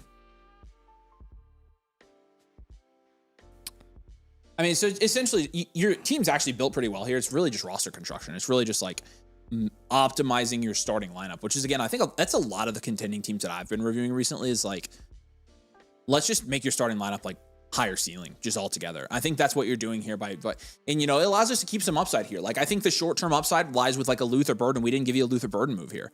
Jamar Chase obviously has that upside as well. And then we're having you keep Garrett Wilson, and he's just a solid wide receiver, high-end wide receiver 2, low-end wide receiver 1. In probably an underrated situation by Jets standards for him, with Geno Smith throwing the ball. So it looks like you had a good draft though as well. And you have your kind of punting quarterback, which I like for this team, and a 10.4% value share. But your production share remains very high. I think you're doing a really good job here. So if you do have questions, let us know. We'll give you a free trade question here, and feel free to reach out to us anytime, man. And we're happy to help you. We appreciate you getting a blueprint, and appreciate you supporting the channel. Again, let us know if you need anything at all. Phobes, we got you pulled over. Larry Legend, we got you pulled over as well. So you guys are both good.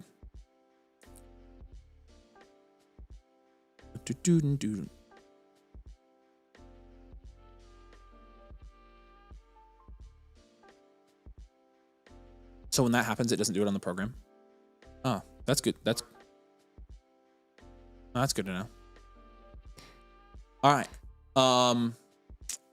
Good stuff. Who's up next?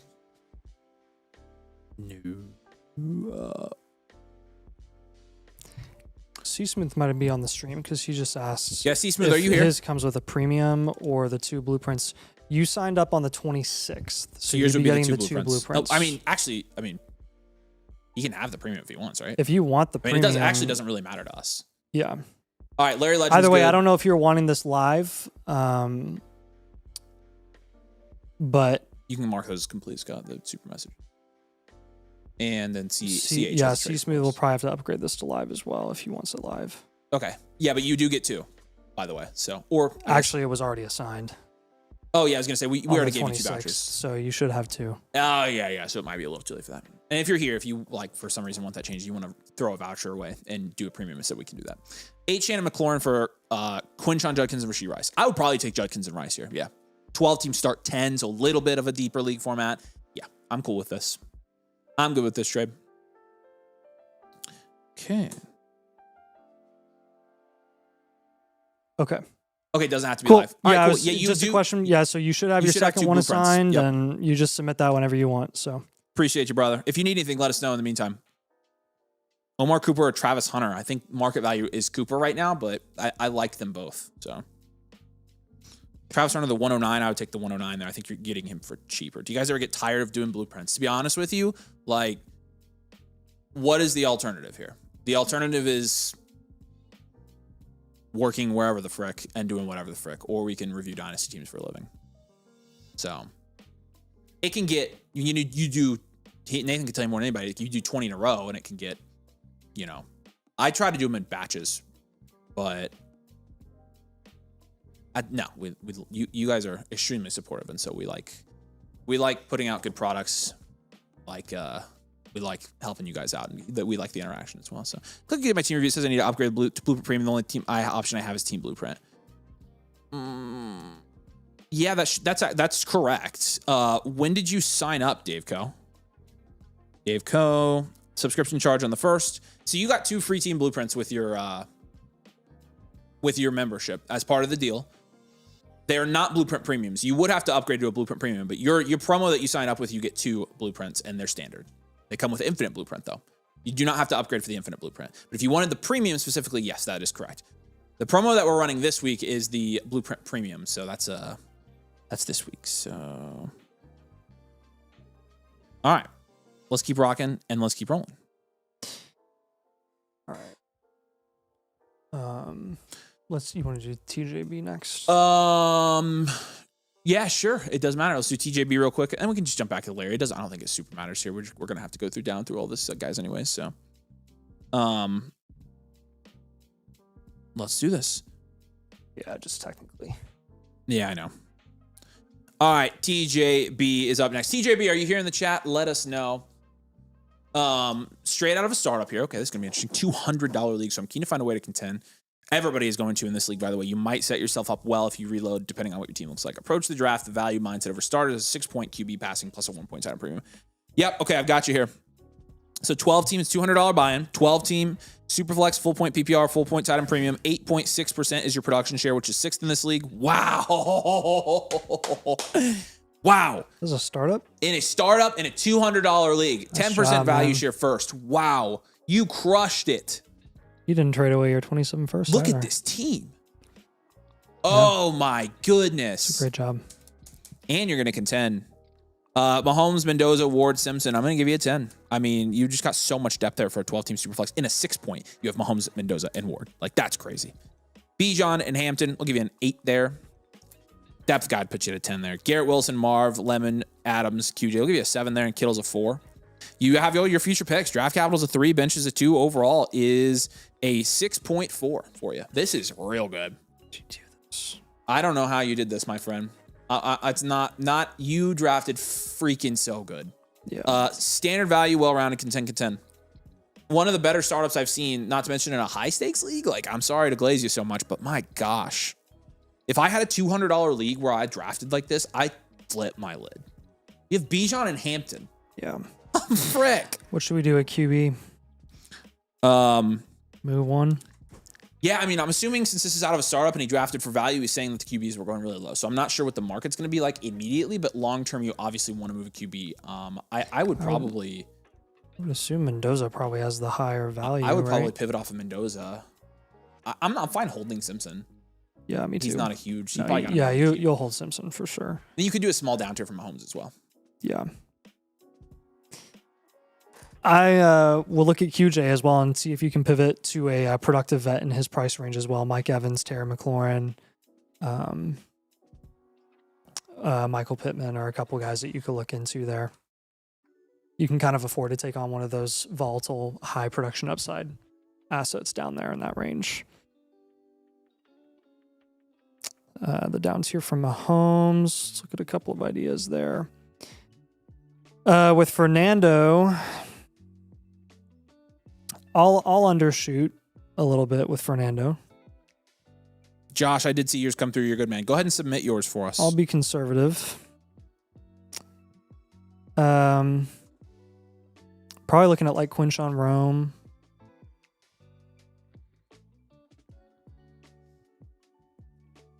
That's like 105 prices. Yeah. Higgins is another guy that you could look at. Easily get Higgins. With Mahomes, the Jordan Love team has Jordan Tyson. The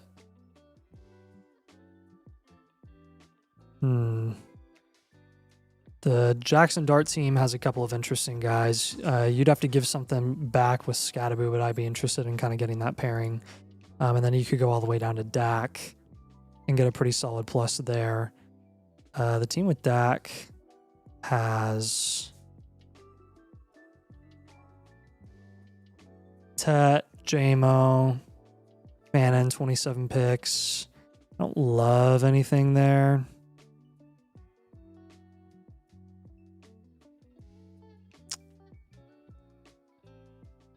The team with Bo Nix does have Devonta Smith and Tucker Kraft, so you could look into that.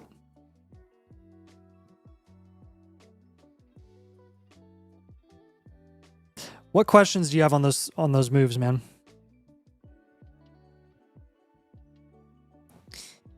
This is about as ideal as ideal can get out of a startup draft. I don't think I've seen him here, which makes sense. He submitted 19 hours ago, but my goodness gracious, man. Congratulations, dude. Yep. You've crushed. And again, with a couple, I mean, dude, I'm just like, you are going to be a heavy contender in this league, even without making moves. It's such a good draft. So congratulations, my friend. But yeah, let us know if you have any questions. You can message us in Discord, any follow-ups, things like that. And we got you. All right, Trade Addict is up next. Jet Life, nice. Yep. So Trade Addict here didn't leave us any comments. This is a 1QB 14 team.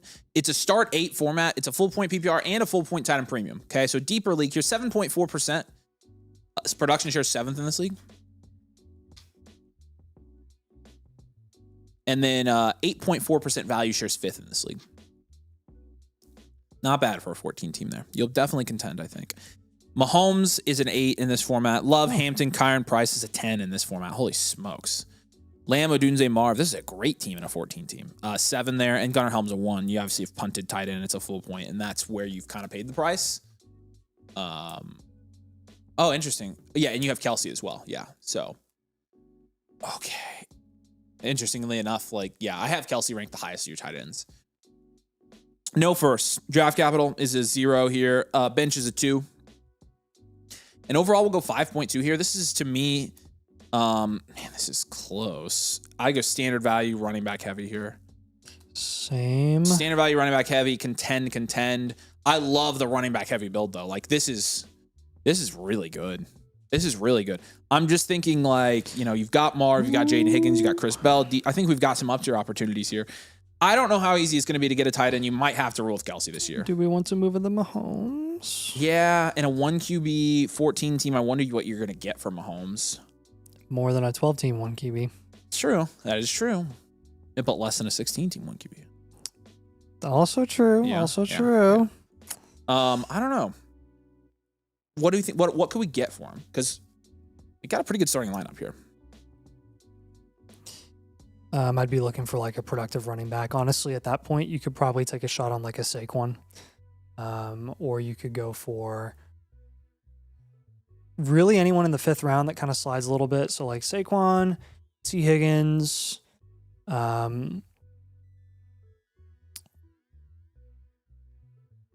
Brees, Judkins, those guys. CMC, Marv, see if you can get up there. You have Marv already.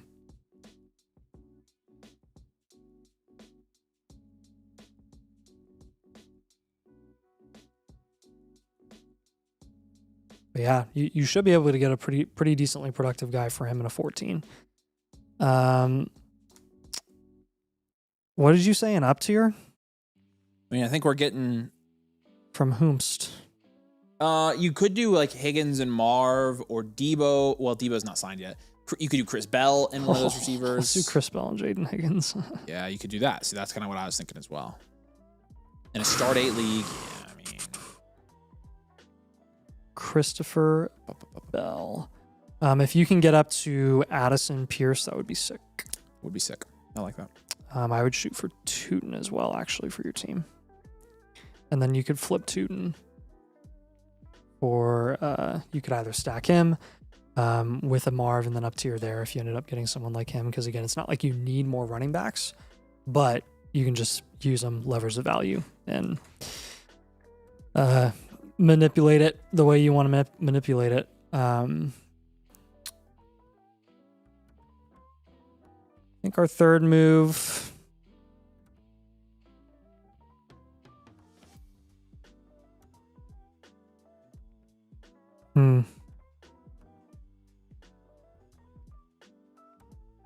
Yeah, I like the running backs, and I don't really want to touch them. I'm going to take Lamb in that 27-second and try to up tier at wide receiver. Yeah, that's actually a really good move. That's a really good move. I had probably 1 or 2 teams today where I actually recommended they trade their first because they were enhanced elite value and just needed up tiers. I was like, trade your freaking first at this point.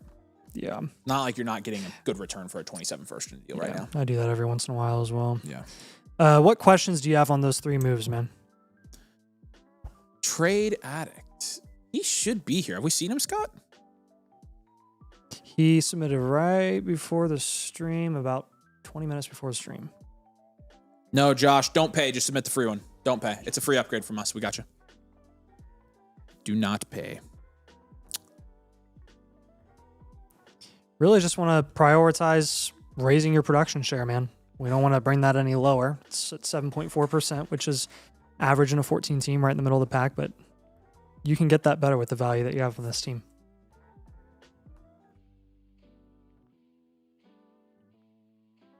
Preguntas.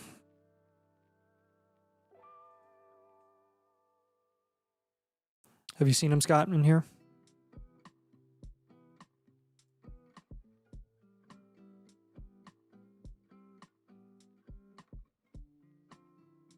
Millis says he got that trade for Puka done. That's a great move for you, my friend. You fleeced. I love that. Dusty says, are we low on CD? Not necessarily. We talk about, you should listen into the Cornerstones video tomorrow. We give a pretty detailed opinion on CD Lamb right now. Not low, I don't think. Definitely not lower than everybody else. No. Not lower than market. Traded 27 first for the 106 and got Lemon in a super flex. That's a fine move. As long as that projects to be a late first, then yeah, it's a good move.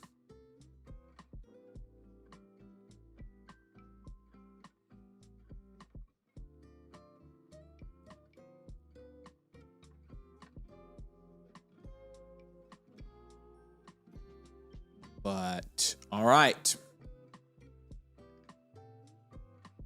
Appreciate you, Trade Addict, and let us know if you have any questions on this one.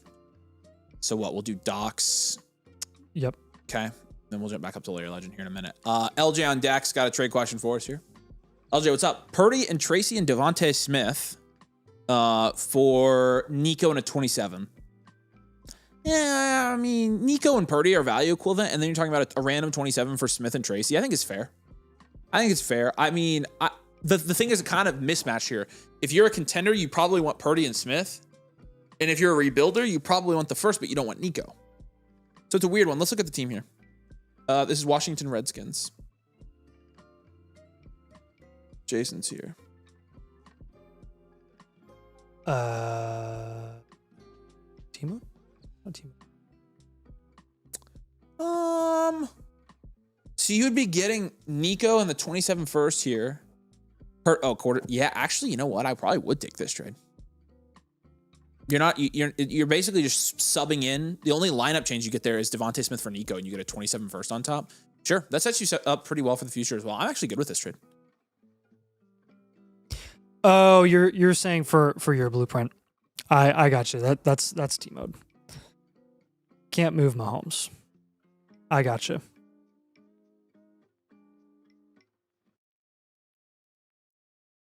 Yeah, it must be. All right, we're gonna change that for you then. That's good to know. I didn't know how much you were gonna get for him anyways, but we're gonna give you a different trade target there. How about the other trade targets? Do those all make sense? Do you have any questions on those? Wait, I'm a domain motherfucker. Why have I never gotten a blueprint? Charles, I don't know. Why haven't you? That's a great question. You have a free one if you want to. Sorry, it's trade addict, not team mode. Yeah, I was gonna say it's not team mode, it's trade addict. Yeah. KT says, is being rookie heavy damaging the production metric on blueprints? Yes, because there's we have to take the average rookie doesn't produce at a super high rate, and so it's impossible to predict where they're going to produce, and so we have to be very conservative. We don't want to overestimate a rookie. If anything, a team with a lot of rookies should get dinged for it because you never know if they're going to produce or not. So yes, that is affecting production share on the blueprints, and by design, because again, there's really not a perfect science for predicting that. So it's production metric based on 2025 stats, not for rookies. It's. Hey Jason, what you can try in place of the Mahomes move is looking at maybe shopping Kyron for a wide receiver with higher value upside in the short term.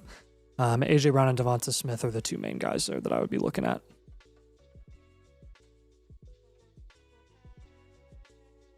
So my name is Numadad. I see you. Oh, because you're monthly motherflocker. That's why. So you actually don't have a voucher, because the free vouchers for team reviews come with the annual motherflocker. So you have access to other stuff on the site though. So that would be why. If you upgrade, you do get the free voucher, and it only charges you the difference to upgrade. So you've already paid for some of it, but. All right, Doc. All right, Doc Gambit. Jason, any other questions, comments, concerns about that? We changed that on your blueprint, by the way. So that should help quite a bit.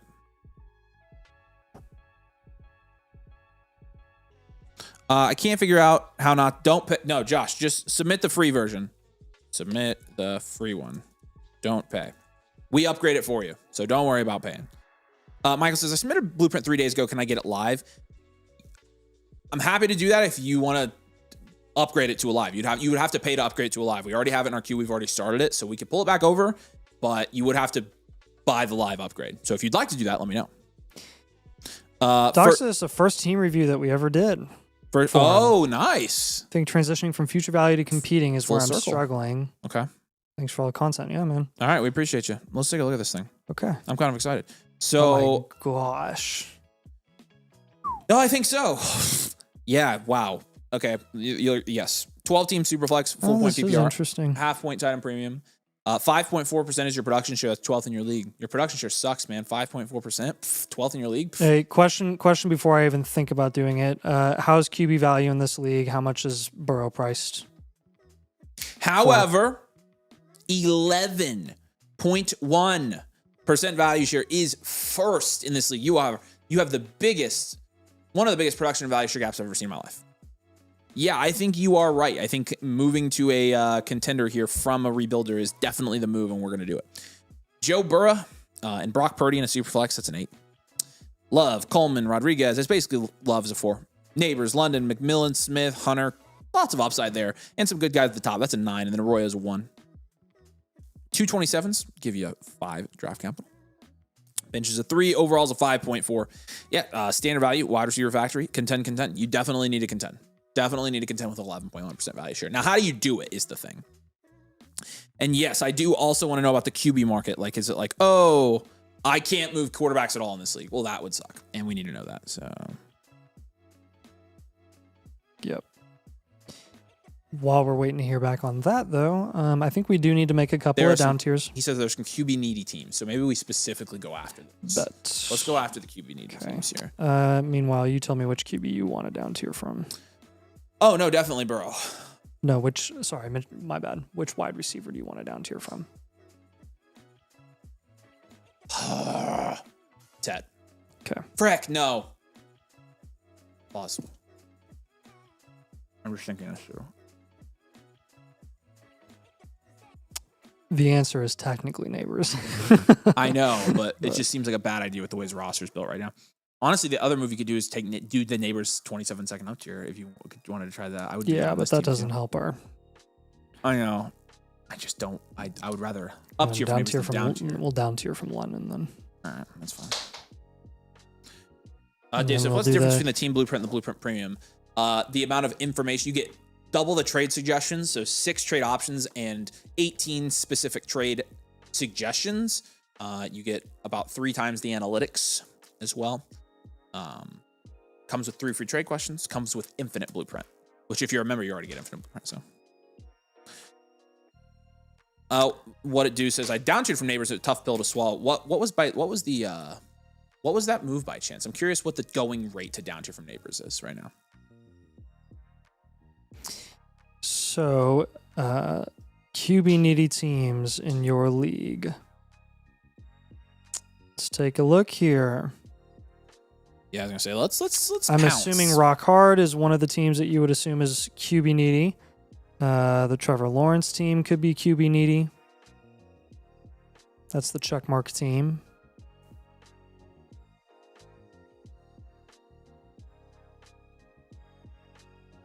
Okay. We'll look at Rock Hard and checkmark. Green checkmark.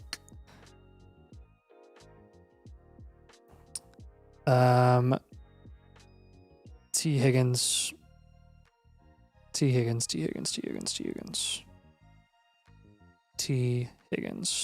Christian McCaffrey. Chase Brown. Those are the ones that I'm interested in for your team. Again, you are just fine chilling out with Brock Purdy at QB, and you've got his backup. So honestly, let's say Brock Purdy gets hurt, Mac Jones is pretty dang productive when he plays. So that would be my favorite thing to do by far. You got that neighbors in second up tier, just trying to get it to Puka, Gibbs, Chase for a reasonable price. You could use both your seconds there. I don't really care. And then Drake London, when we're down tiering from him, a couple of things that you can look at here. We can either go down to Pickens. So checkmark is already offering his 27 first for QB. Yeah, man, that's not really helping us contend here. That's just sending us further into a production value share gap. I mean, you could flip it. Good, but the Pickens team also has Ladd and Burden and Henderson, Gadsden. I'd be interested in all of those assets in a potential London down tier. See which one they price less or they value less in Burden or Ladd. You'd have to get something back there, but something that is worth looking into. The Chris Olave team has Garrett Wilson. The Carnell Tate team has Tucker Kraft. So you could explore that also. You have questions on those 3 moves?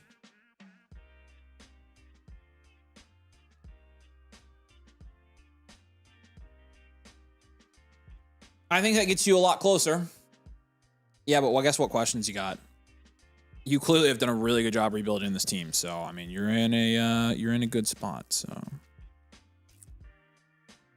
yeah, extra guac. We turned off the YouTube super chats because YouTube takes a lot of them, like 50% of them. That's why we have the super messages on the site, or we get like 90% of those. So YouTube is so dumb. YouTube is very greedy. Stupid YouTube. But same difference. They show up right here on our stream. So traded Shuck for the 27 first, and Cousins think I can move the 27 first more easily. Well, probably. You traded Shuck and a 1 QB for a 27 first? This isn't a 1 QB. This is a Superflex. Oh, wait. Oh my gosh, you're right. Yeah. My bad. No, you're good. I graded it as Superflex. So. Yeah. Yep. No, that was my fault. Yes, this do be Superflex. Do be Superflexins.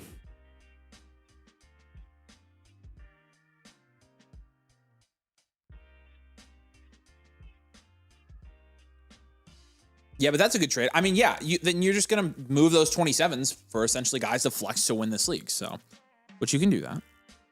What's the best time to host rookie drafts? Oh, I think the best time to host rookie drafts is right freaking now, baby. Last week. YouTube doing the most of fleece creators.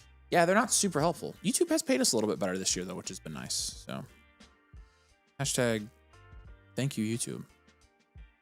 I think the YouTube increase, but also, I don't know, our videos are doing better than they were last year. So you're welcome, YouTube. Yeah. Yeah, we're helping them. And our videos are consistently way longer. Yeah, we do talk a lot. I think people enjoy it, though. We stopped doing like 8 videos a week, and we were like, oh, we have to talk. We talk. We have to talk. I don't know. We definitely get our talking in. We live streamed for 25 hours last week. So it's not like we're still not talking. I do think that I talk less in general than I used to off camera. Yeah, no, I'm sure. I think if we're going to do two videos a week, I think people prefer them to be about 35, 40 minutes. Yeah. Which works out. I think you get better analysis that way anyways. You can just have more time to flesh things out. So, yeah. All right, questions on this. All right. Josh says, don't see a free option. I'm probably just dumb. Dude, I know you have to have one because I see that you are a motherflocker. So, like, you have to have a voucher. Just submit. It should say Team Blueprint. It should charge you nothing for that. Are you on the free trial? Honestly, if David's here, no, he's definitely a member. If David's here, David could probably help you in Discord. Make sure you're use vouchers checked. I think there's an option to use your voucher now, but I know you should have vouchers here. You definitely are a domain motherflocker. All right, we got some trade questions here. One of them is from Resilience. We'll be reviewing your team soon. You said no Titan Premium. No Titan Premium, I want to counter with the 308 and keep my 209. Kyle Pitts in the 202 for what? Hey, Resilience, can you let us know? Actually, I'm gonna Scott send him a voucher. I'm gonna have him resubmit. Yeah, we're gonna send you a voucher to resubmit this. I don't see anything on the other side here. Yeah, so. yeah. First of his name. Team stack, plenty of capital. Gosh, up tier to Njigba. Not what I thought that said. I was like, frick. Yeah. Lamina first for That's JSN. Fine. It's fair. If the team especially if it's a 10-team start 8, I would do this. Your team's loaded. Yeah, I would do it. I'm all right with this. Take JSN. Then Extra Guac said Thursday live stream Domain League draft results. All right, we'll have Scott pull that up here while we're doing this review, and we can take a look after. So, yeah, that is a super chat and you've got the link from that super chat, right, Scott? Okay, cool. That's one where it'd be nice to YouTube not to take that from us. So, stupid YouTube. All right, Andy, you're up next, man. Oh, is he really? Yep. Oh, yeah, he sure is. All right, he's back with a vengeance. Yeah, and I just got his first blueprint for that one as well. Ooh, I love follow-up blueprints. This was the second blueprint I ever received. Nice. Oh my gosh. It's one of my better teams. I'm trying to figure out where I go from here. Big trades I made were Rome, Manungai, Worthy. Nathan just almost fell. Rome, Manungai, and Worthy for CMC and the 105. You made that deal? What? And then I moved the 105 for wait. What? It's a 1-point Titan Premium and 0.25 points per rush. You seriously traded Rome, Manungai, and Worthy for Chris McCaffrey and Chris Olave? Okay. Holy smokes. Okay. Well, that's cool. Let's take a look at how you stack up against last time. So it looks like this time to get 12-team Superflex, full point PPR, and a full point Titan Premium here. 12.1% is your production share. That's first in this league.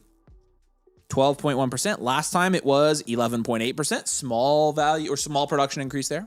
Big one, value share. 12% flat. That's first in this league. Last time that was 11.5%. So 0.5% value increase. Nice. Your work. I mean, I'm surprised it's not more with that trade. Holy smokes. Okay, so Caleb Williams and Brock Purdy, we'll give that an 8. Last time that was a 7. You have a little bit more value there now. That Caleb and Brock Purdy both have risen in value a little bit since then. Judkins, McCaffrey, and Swift. It was Judkins and Manungai. Last time it was a 5. Judkins has lost a little bit of value here is the problem.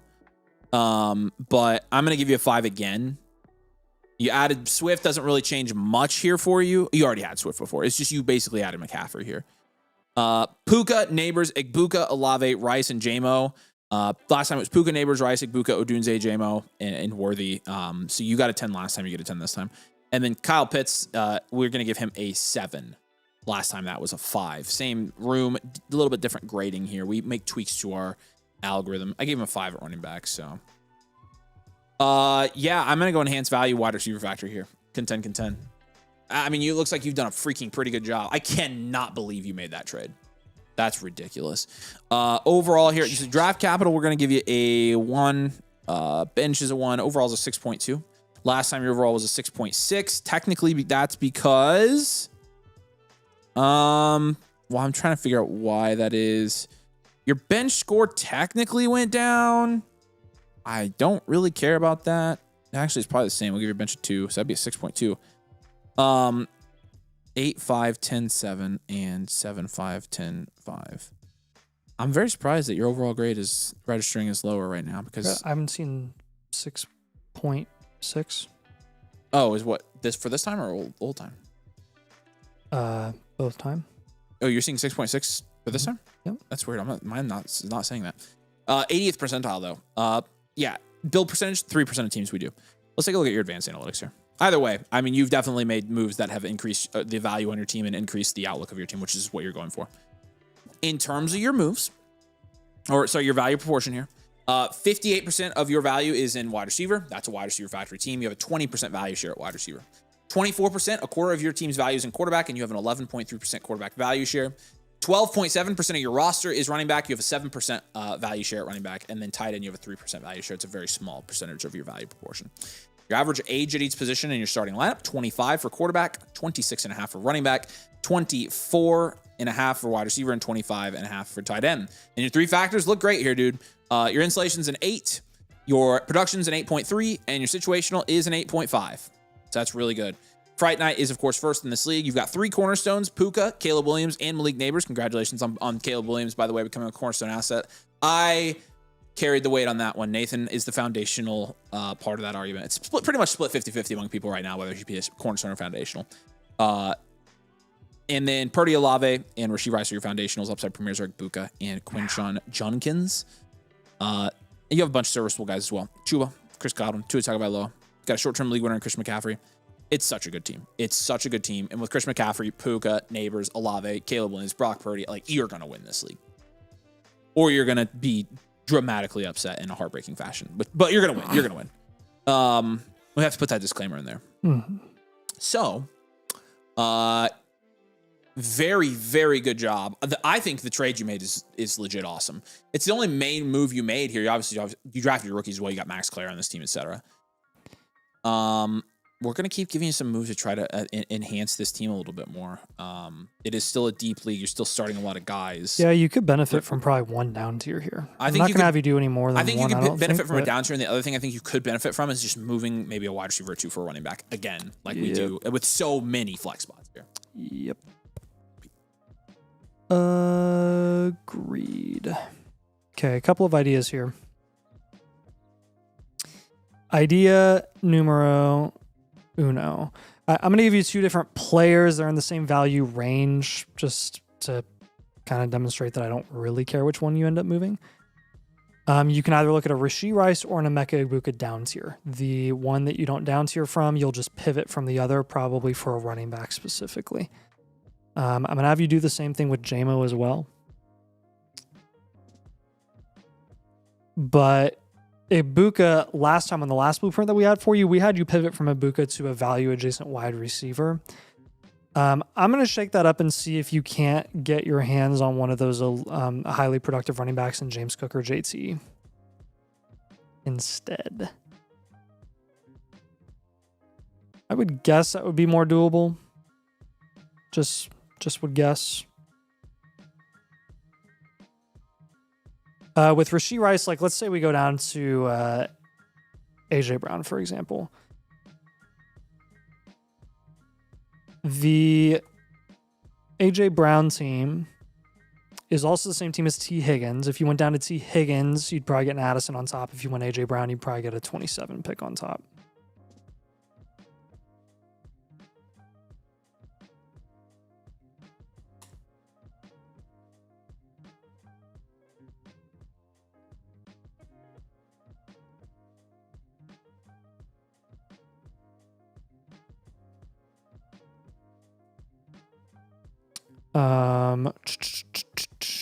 Higgins. T. Higgins. The name is Higgins. T. Higgins. Yeah, I like that. Another guy that you could look at moving down to would be, like, let's say we go to Rashee Rice Light and go to Flowers and get a big plus on top. There's nobody there that I like, unfortunately. You could take a look at the Wilson team and get a small plus. Again, going to be a little bit dependent on where he's priced.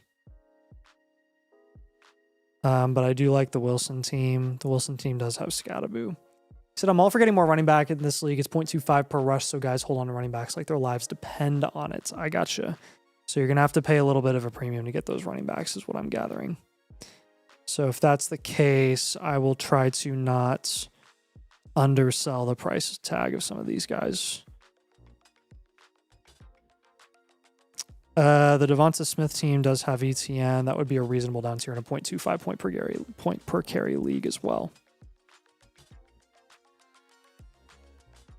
So with like Garrett Wilson and Scattaboo, you'd have to give something back with Rashee Rice given those league settings. You'd probably have to integrate like a JMO or a Kyle Pitts. With Ibuka, the pivots I already mentioned there, the JMO pivots, if you want to go to a productive running back, you should still be able to get a Javonte or a Jacobs.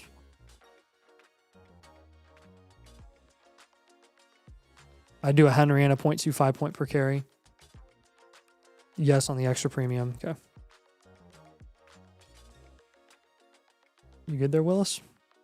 That was quite the buzz. I've got a neighbors in a second up tier for you. Gibbs, Jefferson, Jamar Chase. I would look into all those. Another thing that I would take a look at, I don't know, you do kind of want to hold on to all of your current running backs with a 0.25 point per carry, but you could up tier from Swift and Chuba and try to do something there. Try to get to a more stable running back. I think I'm going to have you do that, actually.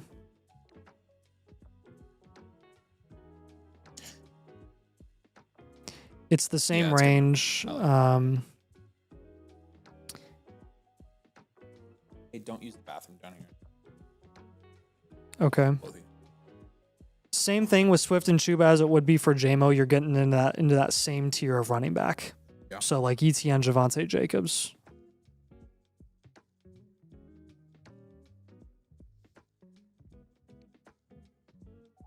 And then last but not least, any running back in the lower range of like Coker and Godwin, if you package them. He said someone might bite on the running back up tier. Okay, sweet. Very good. With Coker and Godwin, I want Rico Dowdle or Jalen Warren with that premium.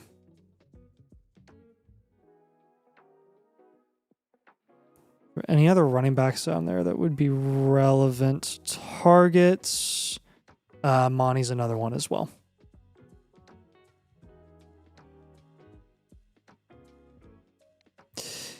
How you feeling about those moves, man? Does that make sense? What are we thinking there? Andy, the Mandy. True King, our blueprint queue is less than an hour at the moment, so you would be getting in pretty quickly here. JT says, I got a blueprint premium last week, I remember. How do I register for Infinite? We do it for you, so you don't have to do anything with that. And was I supposed to get an extra blueprint voucher? You were supposed to get an extra blueprint voucher. Did you not? Check your account and make sure. And then open up a ticket on the domain customer service channel on Discord if you did not get it, and we'll get you that. You should have gotten it. We've been assigning them, but that'd be weird. So sweet, all into it. All right, dude. We appreciate you. Thanks again. Sweet. And we love you. We appreciate you. If you need anything at all, we got you, dude. So yep. Pretty big weekend that last weekend down there in Kentucky, wasn't it? Pretty crazy freaking race too. You see that? The Doiby? I did see the beat Renegade. Yeah. All right, let's look at this draft. C Stanton, we got you as well, my friend. Appreciate you. Okay. Whoa, that threw me off. What in the world happened there? All right, here we go. Okay. It was the fancy transition. I liked it. I liked it. I literally saw it in mid transition, so I was like, what happened? Okay. So looking at some of the lower end guys here that we don't normally look at. We obviously live streamed the first 10 rounds here. Chris Bell went the 11th. Let's scroll down a little bit, Scott. Just give me a couple rounds on the screen here. There you go. Right there is good for now. So Boston, yeah. So Kittle and then Bernard. Claire went late 12th. Antonio Williams went in the 13th with Elijah Surratt going there, like around Algier. Brissett and Penix, like the backup level quarterbacks. J.K. Dobbins, Chris Godwin. So your cheap veterans keep going down for me. Let's see. Nothing crazy there. Yeah, then you start getting in. Stribling went like in the 15th. It's not bad value for a guy like that. Okay. Fields went in the 16th. Jacoby Lane 17th. Stop there. Go back up a little bit. Yeah. Nice. Yeah, you can stop there. So you guys had 30 freaking rounds. I mean, you took Eric McAllister's not even on a team. That's why I freaking cannot stand 30-round drafts. Richardson on the 19th is a pretty good value there. Genuinely is. So is Will Howard in the 18th. Oscar Delp went there. Okay. Brennan Thompson. Nice. Corey says, I like my run of running backs from 10 to 14 plus the Shedeur Deshaun combo on the turn. Yeah, go up to the 10 to 14 so I can see Corey's team here. That would be Chuba, Dowdle, Gainwell, and Kroski. Yeah. I like that too. Yeah, I actually agree with you there. I like that plenty. Yeah, and then you did get, Deshaun Watson in the 15th. That's actually a pretty slept on pick right now, but I like that as well. So that was good. And Charbonnet went pretty late here. He went in the 12th, so he's lost quite a bit of value at this point. Very, very worthless. Dobbins in the 13th, I think, is a good value as well. Some of the, Kelsey in the 14th, Andrews in the 14th. So the tight ends mostly normal here. Taking handcuff backs here, like 16th, 17th round. Raritan, 16th, 9th. Nice pick there. And Goddard. Those are two really good picks there. Yeah. Nice. Yeah, really, once you get past like round 16 here, round 17, it gets to like worthless range. Legitimately does. So nice. Very good, guys. Well done. Thanks for sharing that. And yeah, we better be seeing some teams from that here pretty soon. I want to see who had the highest value share. Likely in the 209 for Pitts in the 202. I mean, come on. The better player. A free upgrade at both positions. The better player and pick. Yeah, that's a smash. I think he had a question on it. Resilience. What was your follow-up question? He said, no tight end premium. I want to counter with the 308 and keep my 209. I mean, by all means, feel free. You can, but you could just also take Or you could just take that deal. I think you should probably just take it. So. All right, Larry, you're up next. Resilience said, did I get any upgrades or benefits for signing up for premium this week? 2 Blueprint vouchers. You just signed up, so you're going to get your Blueprint is a Blueprint premium. That is our deal going on this week. So again, y'all, our rookie draft sweet deal for this week is you do get a Blueprint premium. New members do get a free upgrade to a Blueprint premium. They also get Infinite Blueprint, the rookie draft Blueprint as well. You're going to get the rookie draft analyzer tool included with that to use during your rookie drafts, tell you who the best picks are at your current pick with your team build and things like that. It'll go with your Blueprint. The trade calculator, the rankings, the Discord, the bakery, all of that is included, of course. And so again, that's our deal for the week. Deal of the week for draft season this week is free Blueprint premium for any new member with code DOMAIN. So make sure you take advantage while it lasts. We'll do this for this week only. Okay, so who's up? We'll do Larry. Larry boy. He said, joined this league late. Unfortunately, the guy before me traded all of his picks for Gibbs. The first year, Rodgers was on the Jets, which wouldn't be that bad, but he traded Gibbs for Hall straight up. So I took over and blew the whole team up. But now I'm not sure where to go next after the draft. Not sure if y'all read these, but I forgot to say I'm taking Love, Tate, and Tyson. The 103 is Mendoza. Trade the 104. He made some moves. Traded Kyle Pitts and JCM for Breece Hall. That's a great move. Got an offer. Walker in the 202 for Charbonnet, Ricky Pearsall on the 109. Take Walker. He doesn't have Charbonnet and Ricky Pearsall on the 109, though. He also doesn't have Kenneth Walker. So what's... Right? He doesn't he? Hampton? No, he does not. He must have done it in a different deal. Yeah. Okay. Wait, K1? Kyler? Oh, that would make more sense. He is Kyler. There you go. Kyler in 202 for Sharbs, Ricky Pearsall in the 109. And a 10 team, I would probably hold. Yeah, I would the too. 109. It is a super flex. It is a 10-team super flex, full point PPR. The production share on this team is 8. I think he ended up making that deal, actually. 8.4%, which is 9th in this league. Yeah, I like the trades you've made here. And the value share is 12.6%, which is 3rd. Your value share is really high here, dude. I mean, it's 2.6% above expected here. So, like, that says contend to me. And you got the 101, 102 this year. We'll make some moves with the 110, 202, 204, etc. No 27 first, so basically screaming contend here. Jaden Daniels, Kyler Murray, Michael Penix. We'll give that a 6. Hampton, Brees, common on guys a 6. London, Igbuka, Marv, Downs is a 7, and Loveland's at 8. Draft capital, we'll give it a 10 with the 101, 102. Bench is a 2. Overall, we'll go 7.4 here. This is in the 82nd percentile teams we do is pretty good here. Build percentage here, standard value, well-rounded, contend. That's 33% of, little less than 33% of our teams now that we do. So this is a Blueprint Premium. So let's look at some of your advanced stats for this team as well. Positionally, in terms of how your value is broken out on this team, very even at each position here. Okay, we'll start with draft capital. It's your highest. Actually, technically, wide receiver is your highest. You have a 28% of your value on your roster is from the wide receiver position. You have a 10% wide receiver value share. And then you go to draft capital. 27% of your value is at draft capital. And then the next two highest are running back and quarterback, both at 17.5%. Running back, you have a 9.9% value share, and quarterback, you have an 8% value share. Very even, as you can see. And then again, 9% at tight end, which is a 14% value share. So a very well-rounded team. This really does put the well-rounded in well-rounded, if you know what I mean.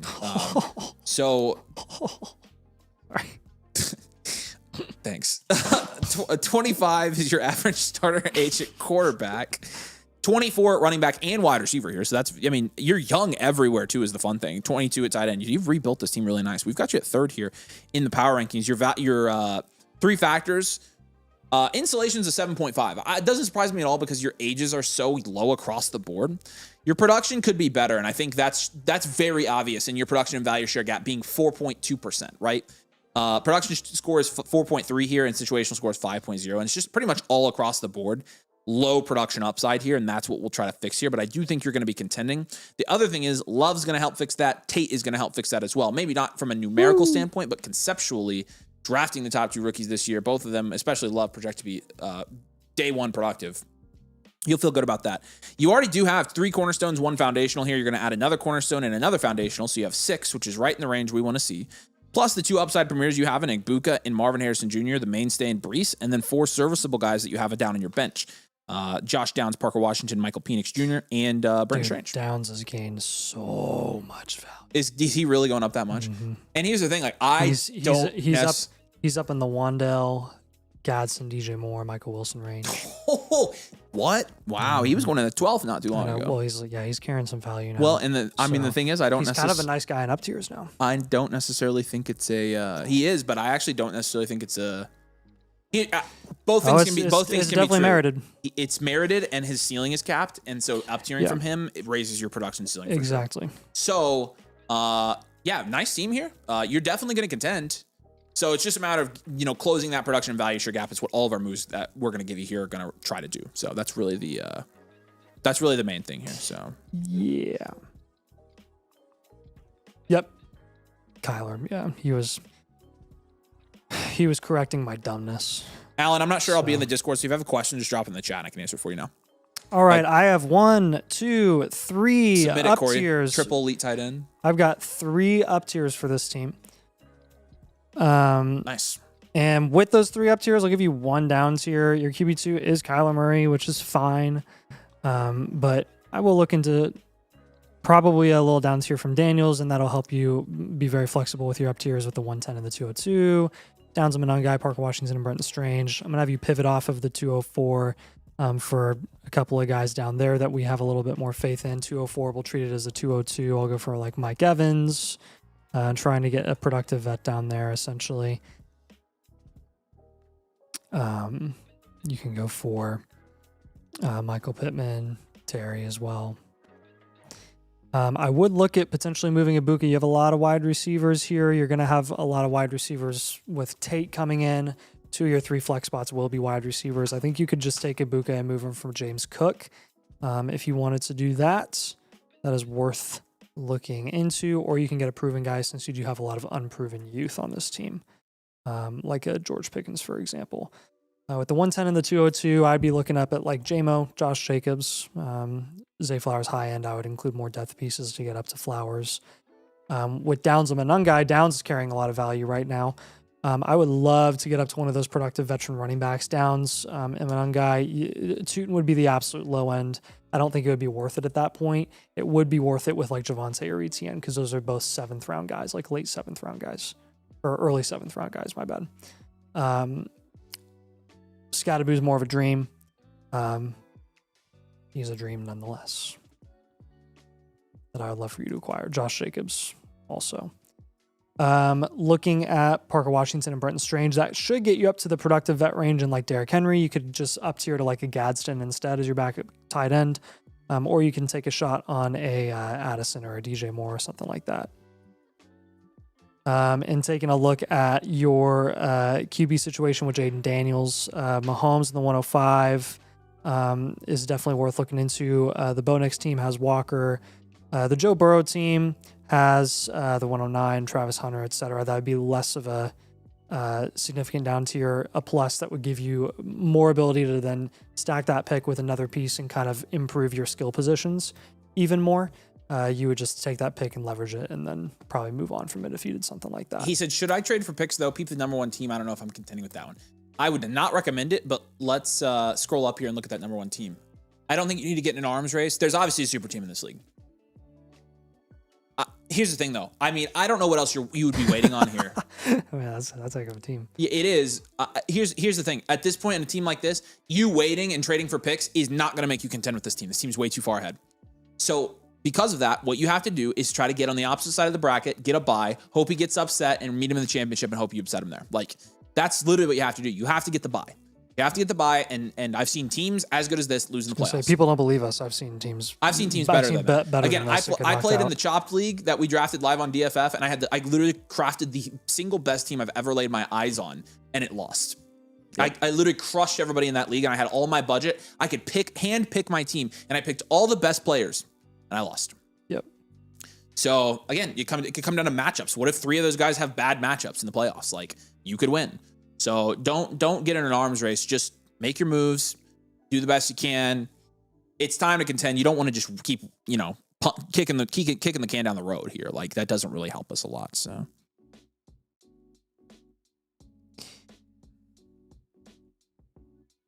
I've been offered the 27 first and should be early for my 104 and 27 third. I also have the 103 and 105 for this year. Sure.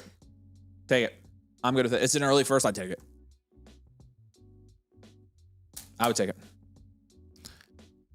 Yeah, Josh, we could definitely get you a review any other night, man. I don't know why that's happening, but we'll definitely check it out. Yeah, we'll schedule you first thing whenever we get it figured out. Yeah, it does say no. It says no. It says no vouchers. Annual Mother Flocker, code domain 5427. Did you put your code in after you signed up?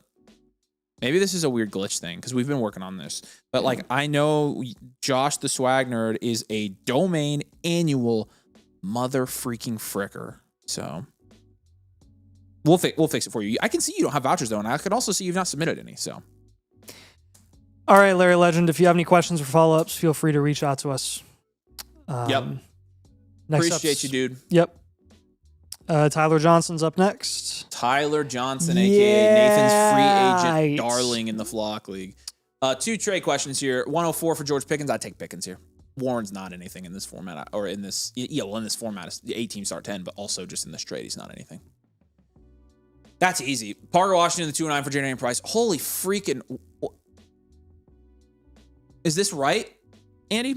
Is this the right trade? Surely this isn't right. That's ridiculous, dude. You had to have had a typo. Can you confirm this in the comments, please? Yeah. Can you let us know if that's supposed to be something different? Let us know, please. Obviously, we take Price here. So. Yeah. All right, Tyler. These are his thoughts for his picks. Love at the 101, Mendoza at the 104. Price at the 106. Hey, let's flip those. Coleman at the 201, Simpson at the 301, Bernard at 303. Not really sure what's the next best move. feel like I can flip one of the QBs for a couple 27 firsts at some point. What are your thoughts? Yeah, we'll give you your rookie draft blueprint. That'll come with this. Accept it right now. What the unless you already drafted. Andy you already drafted. I got you. So you got Price fell to you at the 106 after you took Fernando at the 104. Brother, nice. Andy, you actually did that? The guy offered him that deal. Well, it's because Jadarian Price is guaranteed to be the next CEH. He you know what he did? I bet you $1 million. I would bet my 2026 salary. What year is it? 2026 right now? Yeah, I would bet my 2026 salary that dude offered that deal after he saw Jadarian Price body catch. Hey Andy, can you figure out if that guy saw the video where Price was body catching? Accept the trade and be like, but did you see this? See if he says yes. If he says yes, that's why I sold him.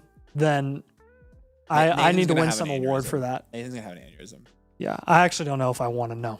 Tyler says, no, this is what I drafted yesterday. Gotcha. Yep. No, I gathered that once I pulled up your team.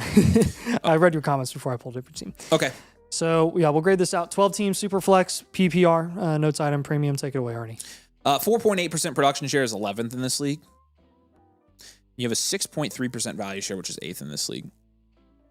Quarterback, Purdy Mendoza in a super flex is a 7. Love, Price, Tootin's a 7. Watson, Downs, Quentin Johnson's a 1. And then Colby Parkinson is a 1 as well. 7-7-1-1. You got a 27 first and 2 27 seconds and 2 28 first. Draft capital, we're going to give you a 4 there. Bench is a 2. Overall is a 4. Yeah. Hard rebuild. Hard rebuild, player deficient. Yeah, I think I agree. Rebuild. I just don't think we have the assets on this team. But we're gonna give you this. You know, you got some good players for a hard rebuild here. I love Price on this team. I love Ty Simpson on this roster. You can, and honestly, that's pretty much you it. can hold Fernando as a. You could hold Fernando if you had to do the same again. Might have you down tier from Purdy actually. The guy drafted at 107. I offered Pitts in the 209. He countered with Washington in the 209. Man, and we wonder why you win so much money playing Dynasty. Frick. So, yeah, down tier from Purdy here is going to be our first move, I think. We're going to take, we'll take Christian Watson and Romeo Doubs, actually. We may as well just package them in up tier. You can hold Jonah Coleman. You can honestly hold on to Bashal Tootin at this point, given your specific situation. And then I'm going to have you pivot off of QJ as well. Hold all your future picks. We're going to hold all your future picks for the foreseeable future. Please try to get Travis Hunter at a significant discount if you can. Yeah, I've been giving a lot of Travis Hunter. Pulls, that would be great. Yeah, looking at Christian Watson and Romeo Doubs, I'm basically trying to get you up to like the Addison, Omar Cooper, Sadiq Range. Omar Cooper. Unbelievable. Give him the Heisman now. I was like, okay. I'll give it to him. I was like, yes, guys, yes. Everybody's like, I'll never forget where I was when I was watching that game. I was like hunched over in a jacket, really cold outside. Everybody was kayaking. And I was on the dock with like my little phone trying to like keep the glare from, and I'm over here like rocking, like, oh my gosh, they're driving. I'm like crashing out every time there's a negative play, and he catches it, and I swear I think I almost fell off the dock. Well, I told you where I was, right? No. Where were you? I didn't tell you about this. No, that was the weekend that I was. Yeah, that was the weekend of the Maven conference. Camping. And so I was in there running computer during a thing, watching the game, and David was sitting behind me, and yeah, you were in there, weren't you? And then Did you lose your crap? And I was like getting super mad. I was sitting there, and I was like, me too, dude. That weekend was also the overtime game with the Falcons, so yes. Both of them was just I couldn't handle it after that. And we started going, and he caught it, and they called it a touchdown, and I had to drop to the floor of the tech booth, and I was going nuts, but I couldn't do anything. I had to run out of the worst. I had to run and start. Everybody saw me, like David was like, because at first I was like, And I was like, he didn't catch it. And they showed the replay. I was like, he literally like levitated. it was dead silent there. I had to leave. Like I was flipping out. I couldn't. I know. Yeah. Oh man. All right. We have not watched the Mall Shadow Lord finale, so don't spoil it. Do not spoil the finale. I've not watched any of it actually. It's good. I mean, if you like watching Maul kick butt for 10 episodes, like you'll like it. So. All right. Maybe I need to get on that. Yeah, good little sub storyline. It's also like so who doesn't like Sam Witwer? So is this Clone Wars style animation? Yeah. Okay, cool. Yeah, it's post Revenge of the Sith, so it's kind of like Bad Batch time, pre New Hope stuff. So okay, yeah, all the stuffs. I'll have to watch it. Yeah, it's good. How long are the episodes? They're like classic Clone Wars, like 20 minutes. Yeah, I like those too. Yeah. Equals says, how much more is the live team blue when I use my voucher? It's showing 35, but if I add a la carte, no voucher difference is 14. Is 35 correct? That's correct. Yep. During our peak seasons, we get way too slammed, so we have to manage the volume so we don't live on our live streams. So yeah.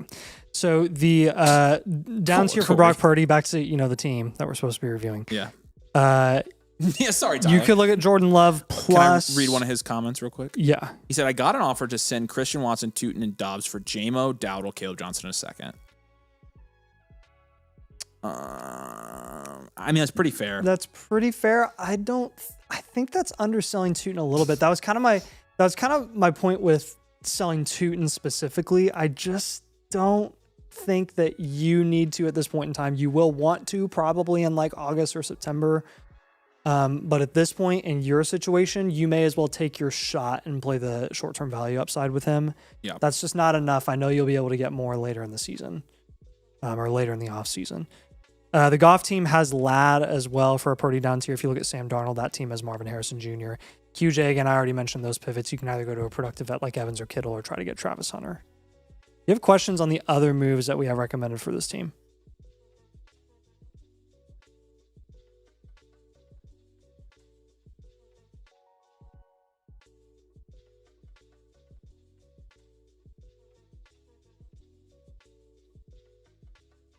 Yeah, sorry we tangented there, Tyler. I hope you're a Star Wars fan. If you're not, I feel bad. Yeah, but what do you think? We'll keep this up for a minute. Just let him ask some questions. So since we rambled a bit. Ramble. We rambled.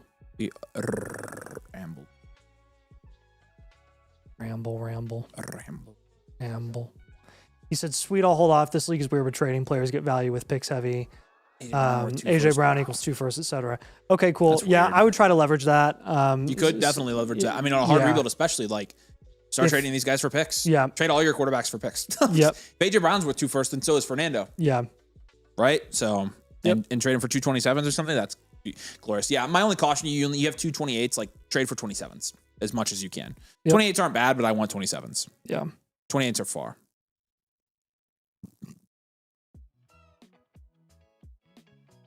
DDS says, do you guys hang out outside of streams like pizza parties and barbecues and stuff? That's how this whole thing started. We have, yeah. I was gonna say that's how we started the podcast, is just hanging out. So yeah, we do pizza parties all the time.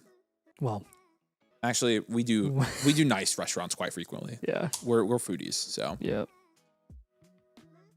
yes, we hang out outside of streams. We're besties for the resties. All right, thanks, dude. Appreciate you. Love you. Let us know if you need anything. Yep. Keep on going with this team, man. You'll get there. Especially if I think there are some market inefficiencies in your league that you can take advantage of. So yeah. Trade question from JB. He said, "What's your opinion on holding 3 QBs versus this trade? In a superflex, Stroud and Flowers for Henderson and Pitts. I'm not. You're talking pretty even there. I mean, I'm not in love with this. No, I mean, it's basically, Pitts and Stroud, you can say, are pretty value equivalent in our eyes. So Henderson for Flowers, I mean, as a contending team, you probably want Flowers. Yeah, I mean, holding 3 QBs, it depends entirely on what Flowers those 3 QBs are. If your 3 QBs are Baker, Goff, and Stafford, that's the perfect QB trio. If you have Drake May, Josh Allen, and Jaden Daniels, that's like massively overkill because you're wasting so much production upside and just value on your bench every single week. So I'm assuming Stroud is your QB3 here. I'd probably just look to pivot off of him or for another position and then try to get Stafford really cheap. But I don't know. I lean hold here. I'm not a super big fan of the structure of this deal. I don't like getting the tight end, and I don't love going and getting Henderson right now. So I tend to agree. So I'd hold. All right, Phobes, you're up next. Phobes, you still here, man? Say hey if you are. I said full PPR, full tight end premium, start 9. We're shrinking by 4 roster spots before the season starts.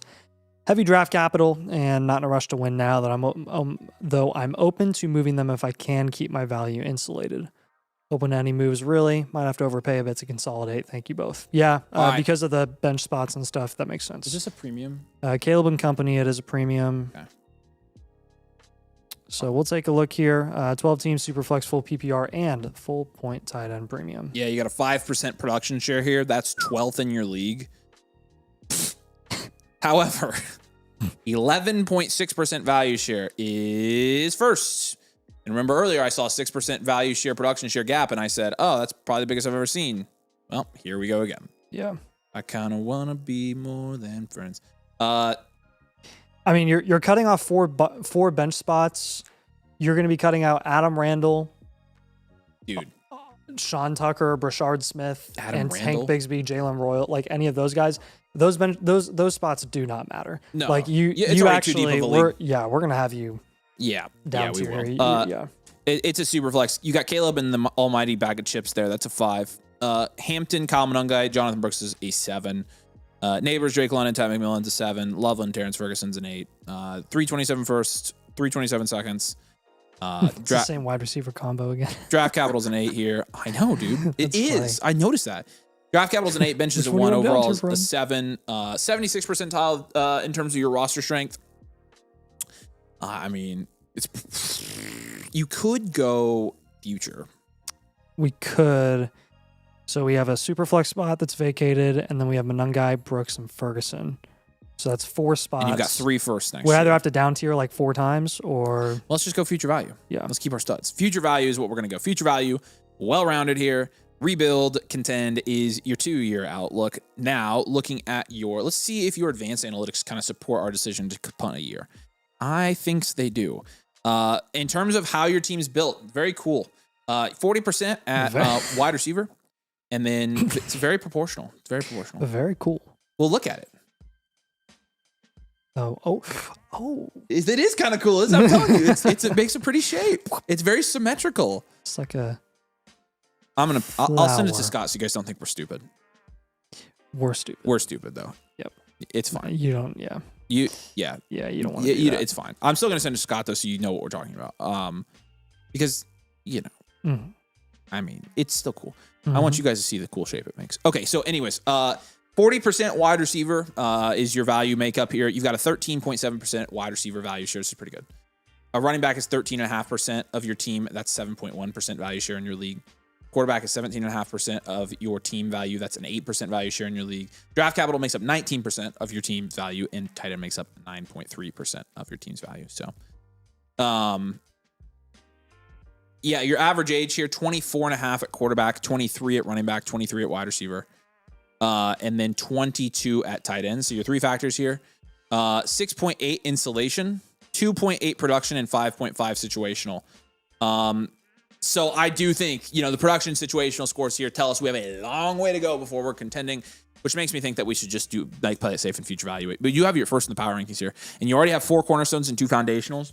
It's just a matter of kind of the guys below that. You would just have to do a bunch of down tiers, and I'd rather have 2 cornerstones, 2 foundationals, and then draft the 3 guys next year to be foundationals with it and have a super team. So very good roster here. You only have 5 player categories. Both Jags, cornerstone, foundational, upside shots, all you have. Not a bad combination for a future value team either. So I'm feeling pretty good. Let's go one more year. You've got a great team. You're already leading the league in value. You wait one more year, you draft these 27 picks, and you're going to be probably in a leader enhanced value. So feeling pretty good about this. In the meantime, what do we want to do? Is there anybody we want to move off of? Again, we don't want to have anybody on our team that's going to go down in value. Yeah, I think I'm going to give them a bunch of down tier ideas to spread out the value a little bit here. Okay. And then we'll kind of go from there. Again, some of the Jag moves just are going to be tough to do with the roster spots getting cut off. I'll give you maybe like 1 there. I'll give you another pivot as well off of Monungai. But really, I mean, the obvious ones here are like, hey, you're going to have to down tier from at least one of Caleb Neighbors or London. So I may as well just give you ideas for all of them and see what sticks. And then this is a 1 point tight end premium. If you can down tier from Loveland to another tight end plus a lot, because Loveland is at tight end 3 and a 1 point tight end premium, that would actually work wonders for you in spreading out your value as well. The Loveland combos are actually some of my favorite because you could, in theory, capitalize on a ton of value return here with that 1 point tight end premium. The Kraft team has Tyson, the Warren team has Concepcion, and the Fannin team has Marv. I really, really like all of those concepts. Taking a look at Manungai, Wandell, Harvey, and Michael Wilson are other guys that I would consider there. Look at that. It looks slightly skewed. Also, Ty Simpson in a super flex. I thought it was cool. Yeah. It does look slightly less symmetrical when it's big. When it's large. Yeah. Yeah. It's still pretty cool, though. Still is pretty good. Okay. Now, as far as these other down tiers go, like from Malik Neighbors, you really could do like Incy Weensy down tier to like an Amon-Ra St. Brown plus really anything would be really nice. You could take an upside shot on like a Jaden Higgins or a Michael Wilson there. If you went down to say like a Lamb, you'd be looking at a couple of pieces on that team. See how big the plus could get. Burden is on that team. Saquon's on that team. Travis Hunter's on that team. Kyle Pitts is on that team. I'd be very curious to see how big the gap is between Lamb and Neighbors in your league. And then let's say that you like down tiered to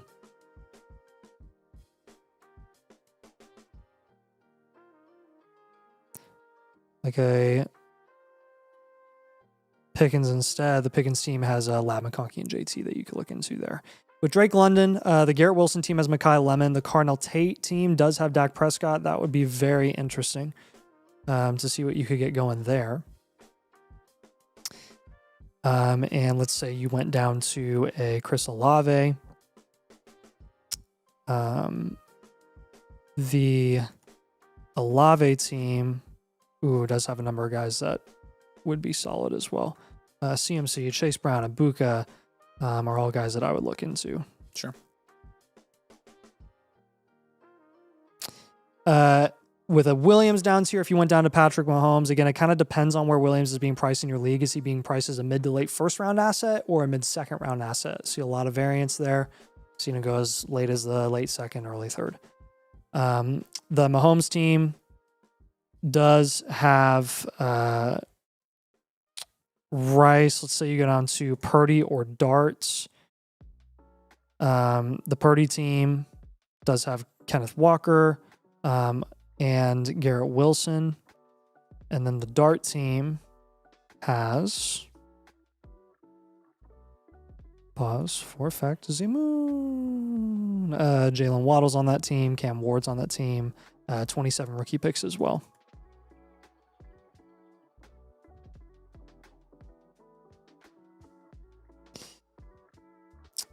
I think that covers. Oh yeah, Dylan Sampson and Terrence Ferguson. Again, any tight end and 1 point tight end premium is going to carry some value. So see if you can get up to like a productive vet that you can, maybe do something more with.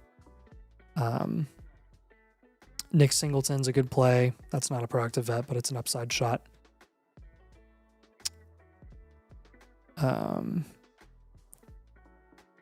Godwin is another play. Ayuk as well. You have any questions on those 6 moves? I know that's a lot of information overload. He did say it was a pretty sick pie chart, which I appreciate. It is sick. I like it. Very balanced. Very balanced as all things should be. Yeah, what questions you got, though?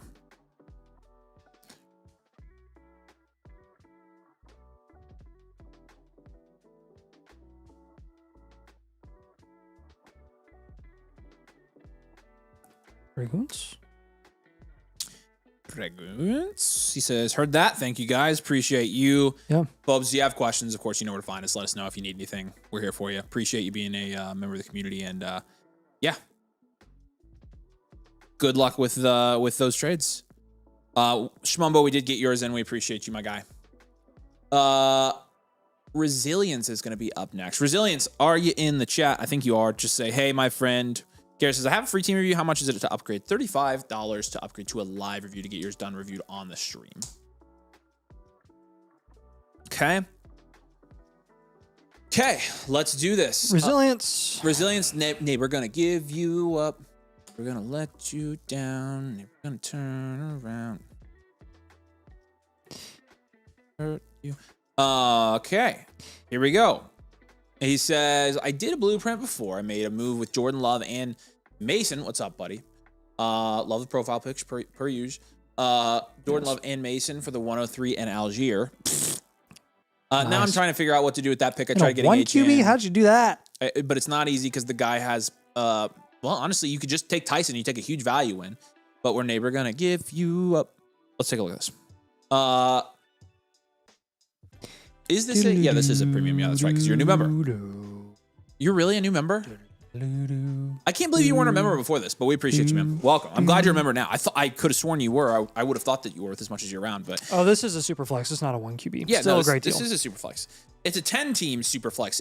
On that note, Nathan. As a matter of fact, it's a 10-team super flex. Full point PPR. As a matter of fact, Nathan. Full point PPR. No tight end premium. Matter of fact. As a matter of fact, it is 9.3% production share is 8th in this league. Say it with me. However, 12.8% is your value share, and that's first in this league. Patrick Mahomes and Justin Herbert with Tyler Shuck, and Michael Penix is down there as well. It's a 7. Shuck.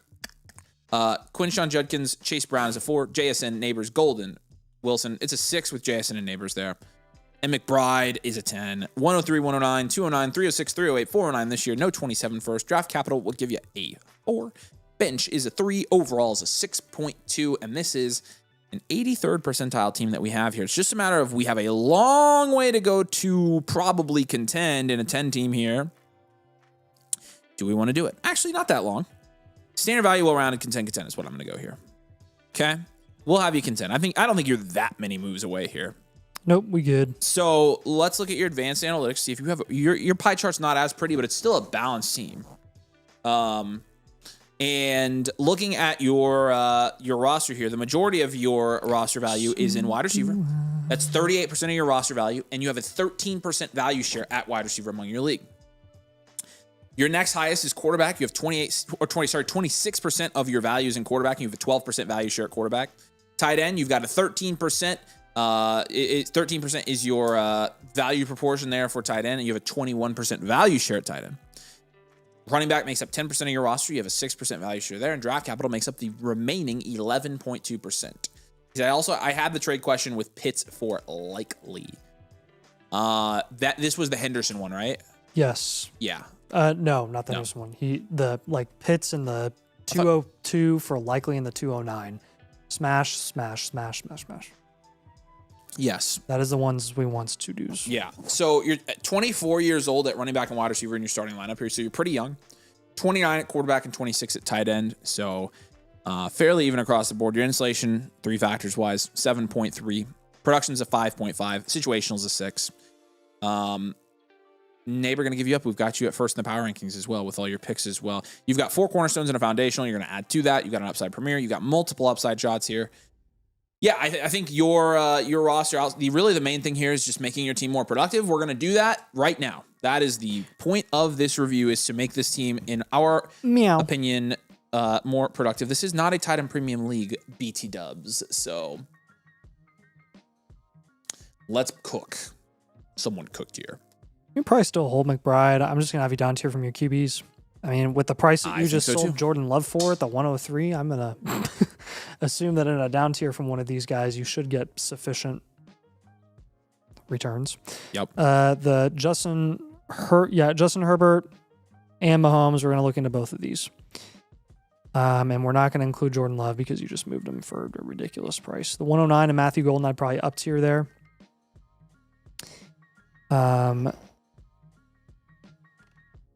I think another thing that I would probably consider, I'll give you kind of our breaking point for when we would move the 103. Not that I'm saying you have to, but there are a couple of productive, proven guys in the 3rd round that you could just take the production now. Yeah. James Cook, George Pickens, etc. Yep.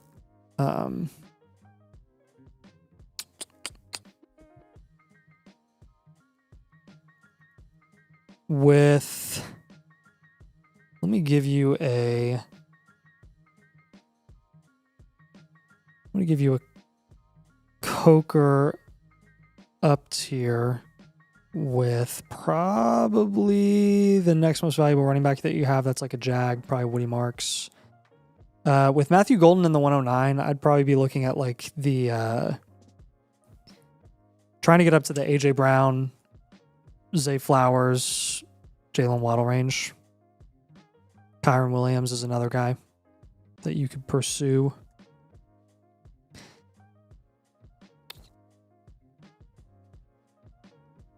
And then I will give you some ideas for, you can kind of apply. I'm going to put likely in here because you haven't made this move yet, but once you get Pitts, you don't need Pitts. So I'm going to give you guys in the value range of Pitts. Placeholder again, likely, since you technically haven't traded him yet. But at that point, you'd be looking at guys like Derrick Henry, Devontae Adams in an on-side premium. I'd rather have Alec Pierce or Addison as well.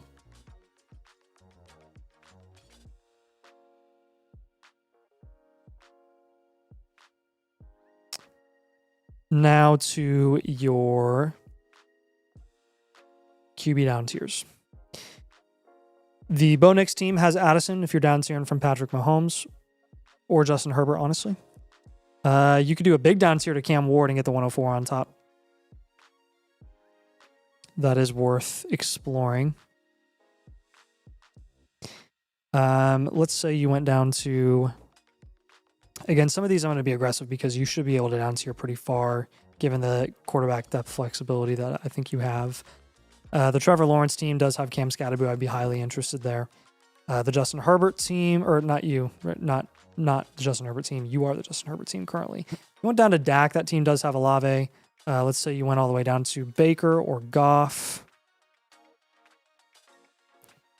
The Baker team does have Garrett Wilson. Yeah. Okay. And then the Goff team has, how about that, James Cook. Boom. And the 102, depending on where the 102 is priced in your league. Yeah. And then, right the Jag up tier from Jalen Coker and Woody Marks, just trying to get you up to guys like Michael Pittman, Chuba Hubbard, Mike Evans. More viable backups for a team like this. Yep. What questions do you have on those moves, man?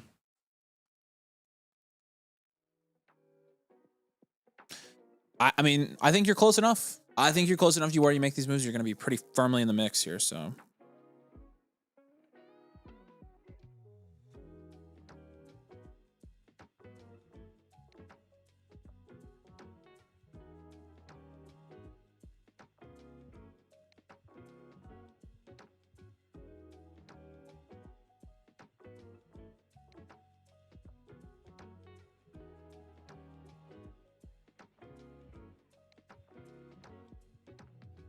Miller says, y'all have been on a generational run these past 2 weeks. Appreciate it, man.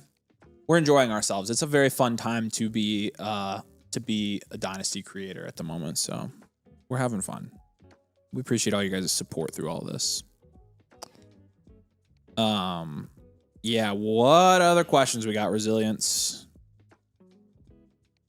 We did give you a free trade question, but...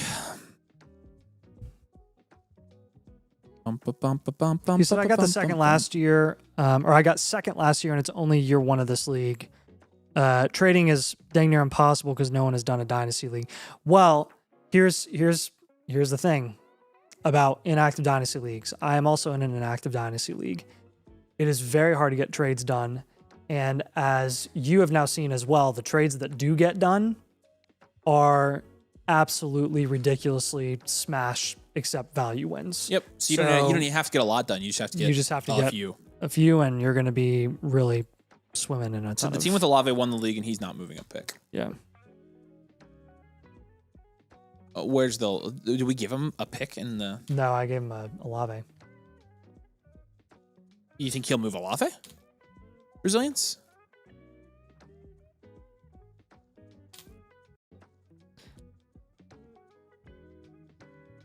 But yeah, like Nathan said, you can use that to your advantage too. Like, yeah, few trades but large value wins equals many good times. Yep. All right. Appreciate you, brother. If you need anything, let us know. Feel free to follow up with us. Welcome, by the way. We're happy to have you. And thanks for getting a review as well. Someone traded someone traded the 101 and a second in 27 for DK Metcalf in a second this year. Yeah, that's crazy. Yep. Again, there you go. Go to that guy right now and start making trades. Yeah. Like, go take advantage of people. In mine, I traded Lawrence and Stroud for the 101. That is brain dead. I totally agree. Yeah. All right. We appreciate you. C. Stanton is going to be up next. C. Stanton, if you're here in the comments, say, hey, Shmumbo, you're on deck. And then our queue is clear after that. Eye of the Tiger. For anybody who wants to jump in. Again, any new members can get a free Blueprint Premium live on the stream, and any a la cartes as well can get in. We have about a 15, 20 minute wait refresh. So we should have a super chat in there. And we're going to pull, there it is, Rock a Lot. I'm going to pull his over. He upgraded. So C. Stanton said, need help with the wide receiver room. Was trying to down tier from Chase Brown and get Omar Cooper Jr. and Devonta Smith, but other team doesn't want to do that. Was planning on rolling with who I have and using my 27 picks to add wide receivers. What are your thoughts? Yeah, let's take a look here. 12 team Superflex full PPR half tight end premium, 4.1% production share, which is 11th in your league. 8.2% value share is 9th in your league. Yep. Yeah, with this type of outlook, man, your running backs are loaded. Oh, this is a classic future value. This is a future value. Ooh, this is super rare. Let me go through your grades first before I tell you what you are. Fernando and Shuck and Willis and Simpson, I'll give you an even 5. Jeremiah Love, H. Chase Brown, Jadarian Price is a 9. Jaden Reed, Romeo Dobbs, Jeremy's a 1. Kenyon Sadiq is going to be a 7. You have 3 27 firsts and a 28 first. I'm going to give you a grade of 7 there. Draft capital bench score is going to be a 1. Overall grade 5.8. This is a future value running back heavy. So I see where you're trying to build up wide receiver here. Since you aren't contending this year, I'm concerned less about your positional needs and more about the value that you can accumulate. I do like the idea of moving off of Chase Brown. That is definitely something that's worth looking into. I think Achan's another guy that you could look at down tiering from to a primary wide receiver and then getting a plus on top. And then we're going to have you move Willis too, I think. So that's kind of the structure that I'm going to base all of this off of. We'll do a pivot from Malik Willis. Again, you can build around Fernando Shuck and Simpson just fine long term. The potential down tier from Achan, and then we're going to do, I would look at, if you're not having success down tiering from Chase Brown, I would look at potential pivots from Chase Brown instead. Mm-hmm. Looking at Malik Willis, if you can just move him for like a Jordan Addison type, a Bashal Tootin type, if you want to play the upside with him, the short-term upside with him. Rather have that than much rather have it than Willis. We're not even Tootin fans, and I'd rather take the shot on Tootin. Funny and as we were that's Tootin another fans. way. Actually, does that Omar Cooper team have interest in Willis? Because Cooper's another guy that's priced right down there that you could go for as well. That way, instead of doing it the Chase Brown way. So you super high on Cooper, super low on Cooper, neutral. High on Willis, low on Cooper, low on Willis, neutral. With the Devon Achan team, you could go down to Olave. That team has Breece Hall. If you wanted to go like productive veterans with short-term value upside, the AJ Brown team, same team as James Cook. If you went Pickens, that would be less of a significant down tier. You'd still get a decent plus on top, though.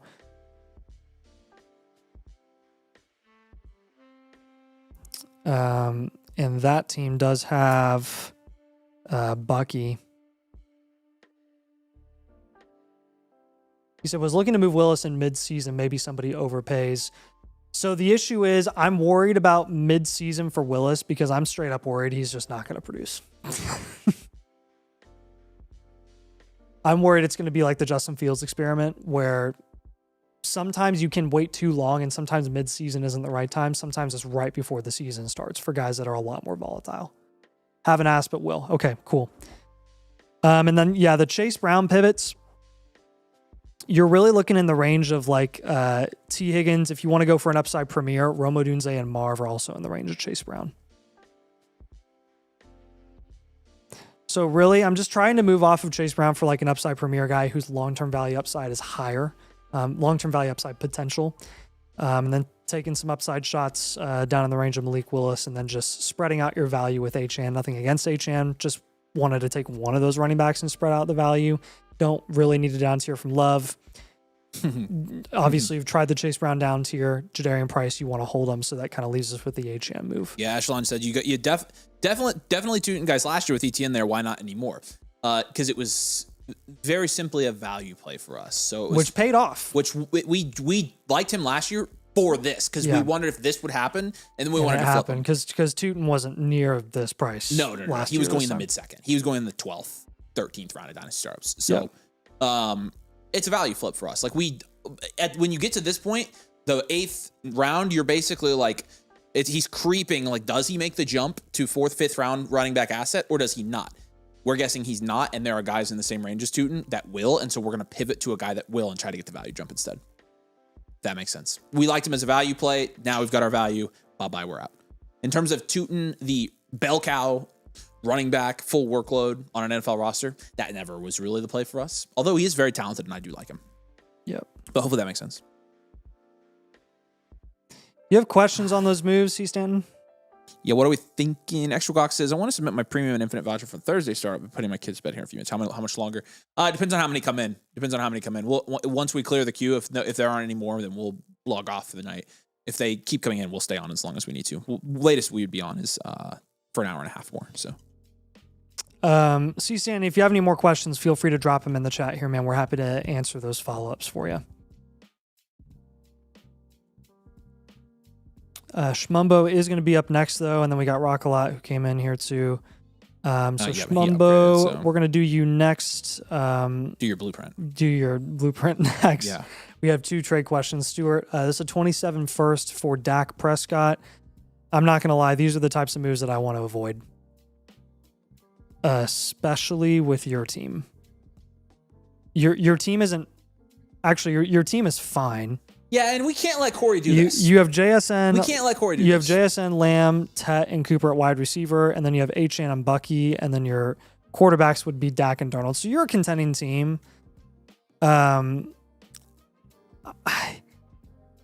This does not sit well with me. I would need to... You would need to add Concepcion.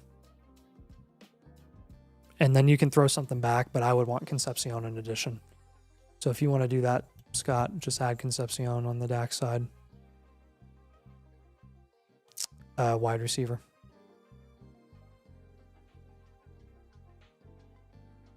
And again, you can throw something small back, but yeah, I just don't. I don't love moving 26 first in the offseason before they've reached peak value for a mainstay quarterback who's not going to move up boards. C. Stanton said, no questions, was planning on moving Brown and Achane. Just needed guidance. Sweet. Glad we were able to help, man. Appreciate you, dude. Yeah, if you have questions as you're going through making those moves, let us know. He said, hold on. And Colin said, hold on. Are you getting the first? Just don't let Corey win. He said, hold on. Okay. Kyler in the 102 for Christian McCaffrey, Roma Dunze. Frick. That's fair. Yeah, it's technically fair. Getting CMC in a league like this is a pretty big cheat code. Yeah. But you are giving up the foundational, which is tough. It's tough. It's tough. So we'll call it fair. Yep, I think fair is fair. A fair way to put it. Yep, Shmumbo is up next. Shmumbo, whoosh, my boy. Where you at in the chat? Say hey. He said, team feels pretty good so far, but I feel like I'm still lacking in running back and need some input. Sold the 108 for a 27 first during the rookie draft as well. Pablo Escobar is our team name here. 10 team, super flex, full PPR, no tight end premium. Nice team. 9.2% production share, which is 6th in your league. 13.4% value share, which is 1st in your league. I like this team a lot. I like this a lot. Caleb Williams, Burrow, and Herbert. I'll give you a 10 there at QB. That's ridiculous. Henderson, Tootin, Swift is going to be a 4. JSN, Lamb, Olave, Ladd, DJ Moore. I like the depth. 9. AJ Barner's a 1. Draft capital, you have 2 firsts next year. I'll give you a 6 there. And then your bench is going to be a Something is literally terrorizing my chin, and I cannot figure out what it is. It's like a fuzz that's like stuck on there. It's called beard hair. Welcome. You made it. No. Puberty. No. Puberty. Not. Wow. There's nothing on your chin. We're gonna go overall grade is 6.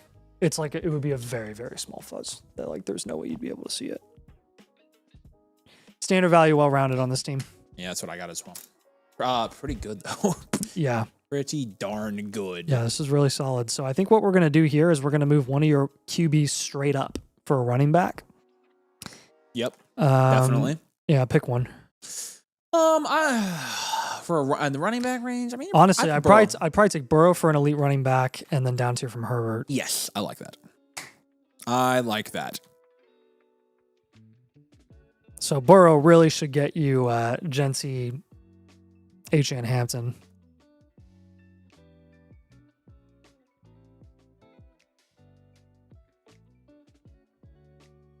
Down tiering from Herbert, the Jordan Love team has Tucker Kraft. That would actually be really beneficial for this roster. The Brock Purdy team has Jadarian Price. Please, please, please, please, please, please, please, please, please, please, please, please. You give him something back. I'm fine with that.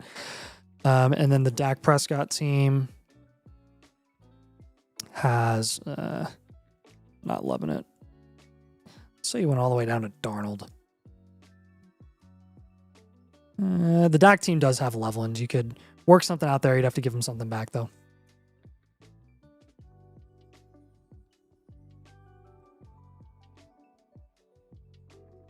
Dak team also has CMC. I would do it for CMC.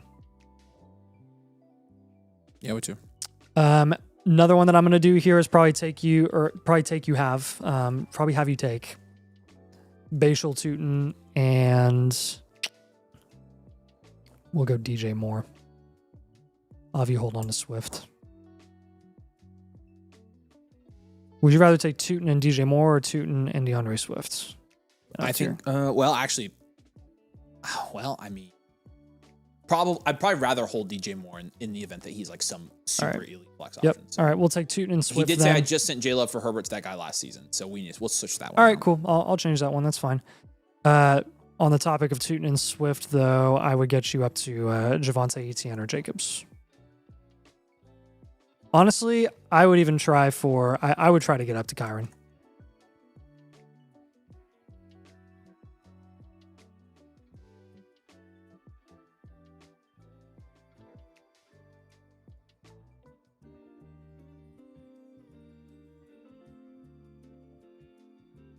Instead of Love, you can look at the Baker team is the same team as Dak, and at that point, you could look for potentially getting Loveland involved in that deal. What questions do you have on those 3 moves, man? I think it's very straightforward. Your strength is quarterback. Your strength is wide receiver. We want to take quarterback and build up running back to essentially match the strength that you have at the wide receiver position because it's so good there. I do like Ladd as your 4th wide receiver option. You have to start 3 wide receivers in this format, so the depth there is totally acceptable, totally cool with it. Once we build up running back here, man, you're going to be a force to be reckoned with. That's going to bring up your production rank at least a couple of spots in your league. Yeah, quite a lot.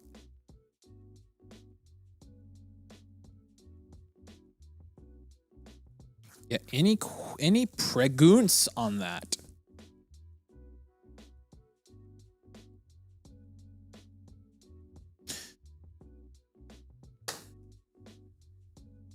Keep this up for a minute for Whoosh. Rock-A-Lot is up next, by the way, so be ready. You want to hear a trade I made? Mm-hmm. I traded Ladd, Brees, and my 27 late first and second for London and Derrick Henry. How'd you get Derrick Henry involved? That was fair before Derrick Henry was in that deal. I don't know. I feel like Derrick Henry in that big of a deal is not that big of a throw-in. He says it's pretty clear. Okay, cool.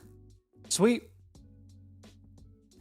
We All right, appreciate man. you. Appreciate your time. Yep. Let us know what you need follow-up wise. We got you. Yep. Triangular Horde.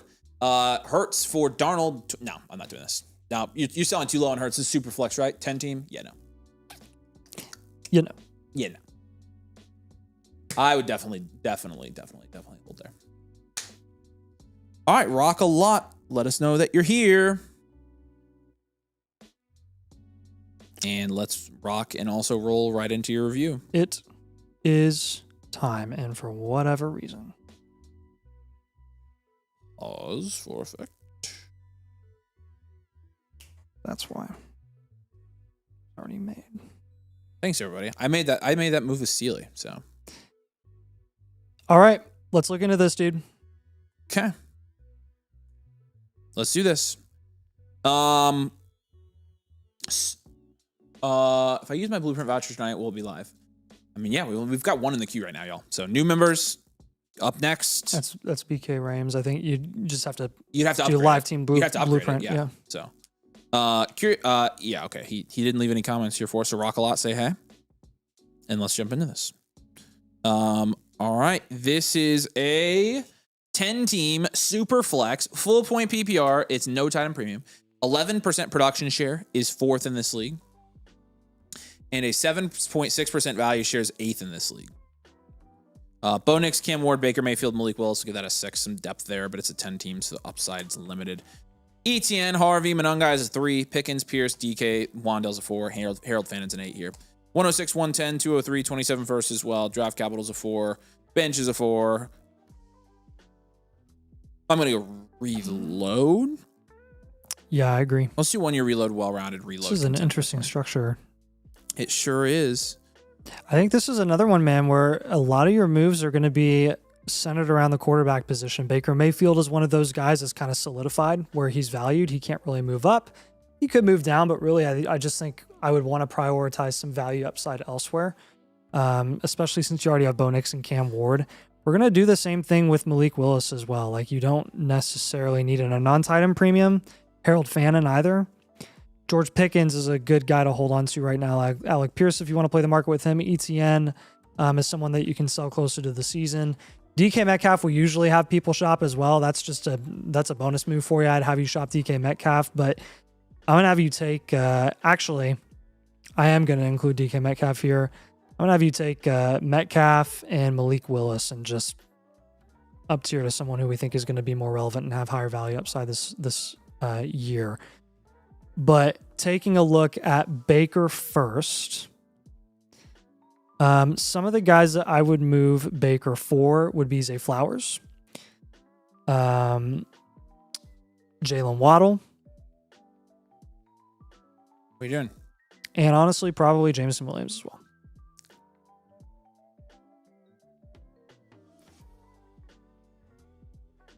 Now, Harold Fannin is going to get you in the higher range, probably around like A.J. Brown and T. Higgins. If you want to take a shot on a running back as well, you could go for like a Bucky Irving, try to play the market with him. Malik Willis and DK Metcalf. No. I'm going to be relatively conservative with the value return that you can get for them in a 10 team, but you're probably looking for like a productive running back. You could try like a Jacobs. You could shoot for a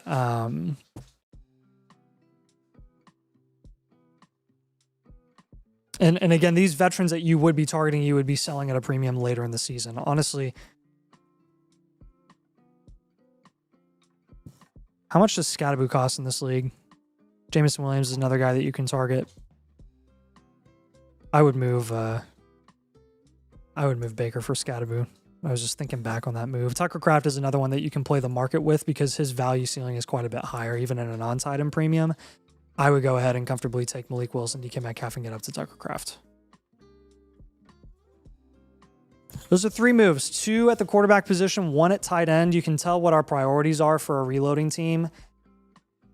And that is not quarterback and tight end. And again, you already have like your top 2 guys taken care of there with Bo Nix and Cam Ward. So that kind of gives you flexibility to help build up those skill positions. And then you've got the 106 and the 110 too. The 110 and the 203 is another move where you could package those 2 assets and try to up tier 2. I see a lot of different move possibilities, a lot of different combination possibilities here. Kind of just had to pick some. And those 3 are the ones that I landed on. But again, mentioning the 102 and the 203. Plan to move Terry McLaurin at a premium closer to the season. Romeo Dobbs, Kyle Monangai, and Swift should all be shopped. Like, Blake Corum as the most expensive Jag Insurance asset in Dynasty right now is somebody that you should be shopping as well. Do you have questions on those moves?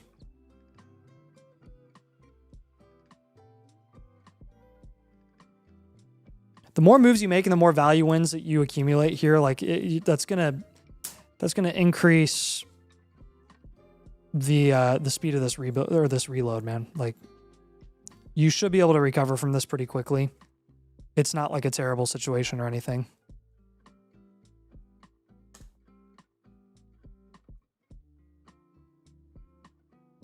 We seen him in the comments? Yeah, he's here. He is here. Okay.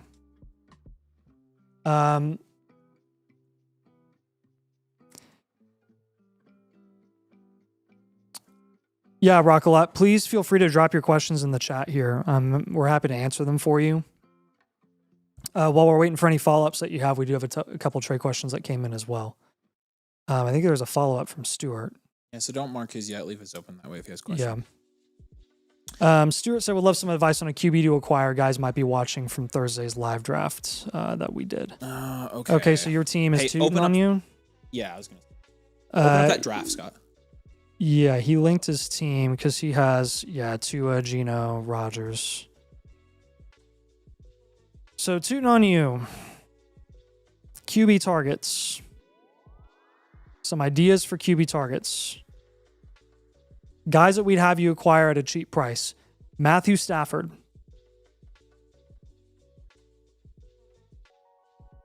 Tyler Shuck. Say what? Filling what out? This is going to be, he's on the stream, so we're just going to answer it. Matthew Stafford, Tyler Shuck.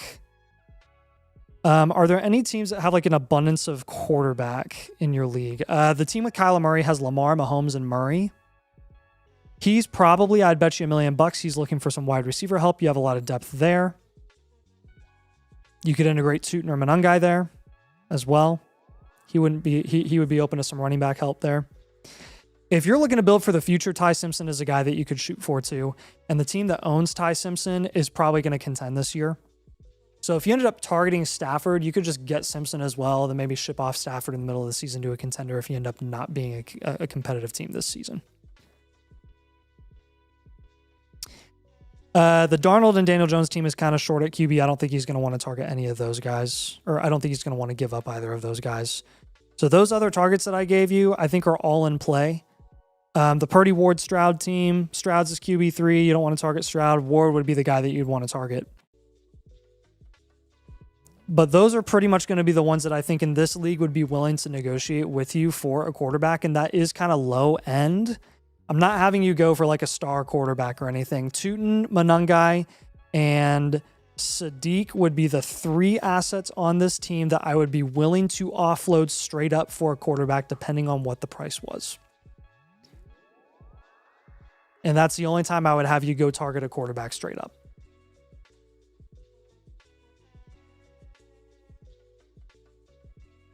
Yeah. Let me know if that makes sense, Stuart. Opticlon's got a trade question here for us as well. Give Stuart a free trade question for us. We appreciate you, bud. AK Colin. Okay, cool. And then just got offered this. What should I counter? Daniel Jones, George Pickens, Travis Hunter, Achane in the 109. What should you counter? I mean, it's pretty fair. Here, go ahead and add a new option here, and let's just counter and get a little bit more back. If this is a first offer, we could probably get a little more back. Scroll over. Okay. Take out the 109 and add Scatterby and be done. Go back. Right there. Yep. Boom. That's what I want. I'll do it. Yep. I would take this. Crispy, we got yours, by the way. Cool.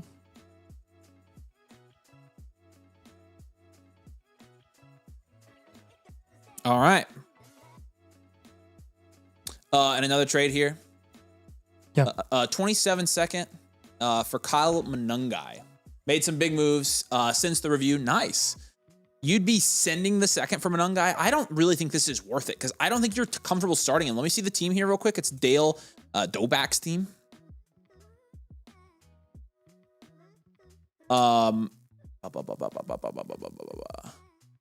No. Yeah, I mean, he's not really touching your lineup here either. No, that 27 second on this team this good is a deal sweetener where you can throw it in and you feel pretty good about it. So.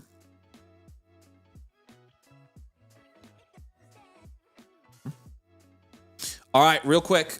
We've got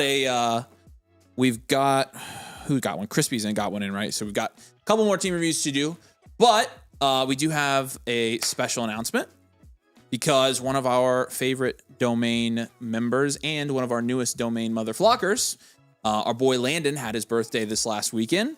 So we needed to take a minute out of our stream to tell Landon happy birthday. He turned 26, which is just a fantastic age. I just have to say, happy birthday, brother. If you're going to be an age, 26 is the age to be. 26 is a pretty good age. Like, that's a pretty good year to be born. 99? Yep. Wait, no, you technically be 2000. That's all right. We still love you, Landon. Wait, so. Well, how old are you? 26? Yeah, but You're 99. I'm 99, but he would be 2000 because he was born. He would have been born. Yeah, in May. Yeah, of that makes sense. Yeah. So, Landon, happy birthday, man. We appreciate you. He's unique. Y2K birthday? He's unique bandwidth, by the way, on the site. So bet. Oh, sweet. Okay, cool. So we appreciate you, man. Yeah, happy birthday, man. Hope your weekend was great.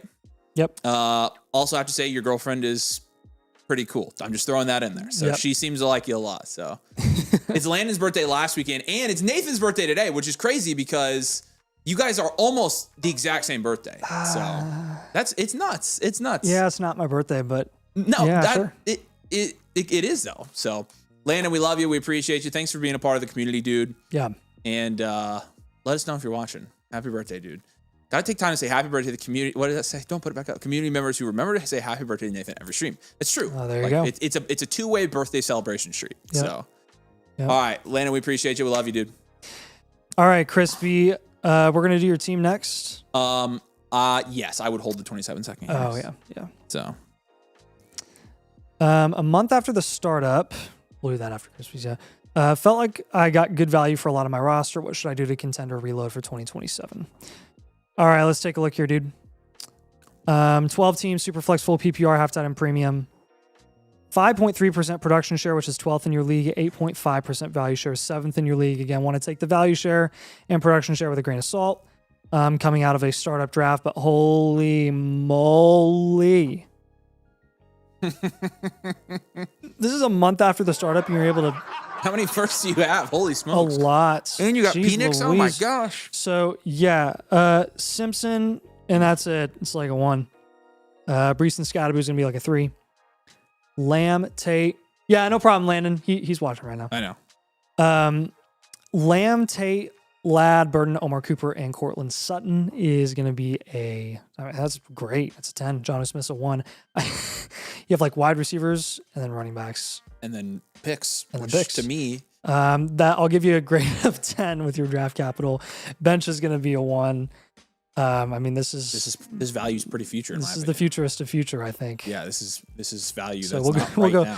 Future value wide receiver factory. Nice. All right, what 3 moves do you want to go with this one? I mean, like you mentioned, he's doing a pretty good job already. You totally said screw quarterback. I mean, like in all of it, look at it. He's got upside shots, foundationals. Mm-hmm. Yeah. I like Simpson. You could do something with Lamb. Okay, like a pivot or a down tier? Probably like a pivot. I don't know. Lamb is such a hard one right now. He is difficult. He said he gambled on Scat and it pay off. And hey, honestly, Tate fell to the 103. This is a scenario where I would go for probably Jeremiah Love. Or you could just go to Jefferson or Amon-Ra and pay a little premium there. Yeah. Cortland Sutton's another one that a contending team should be slightly interested in. I would guess. I would just guess. Would you guess? I would guess. Okay. And then I'm going to have you do a...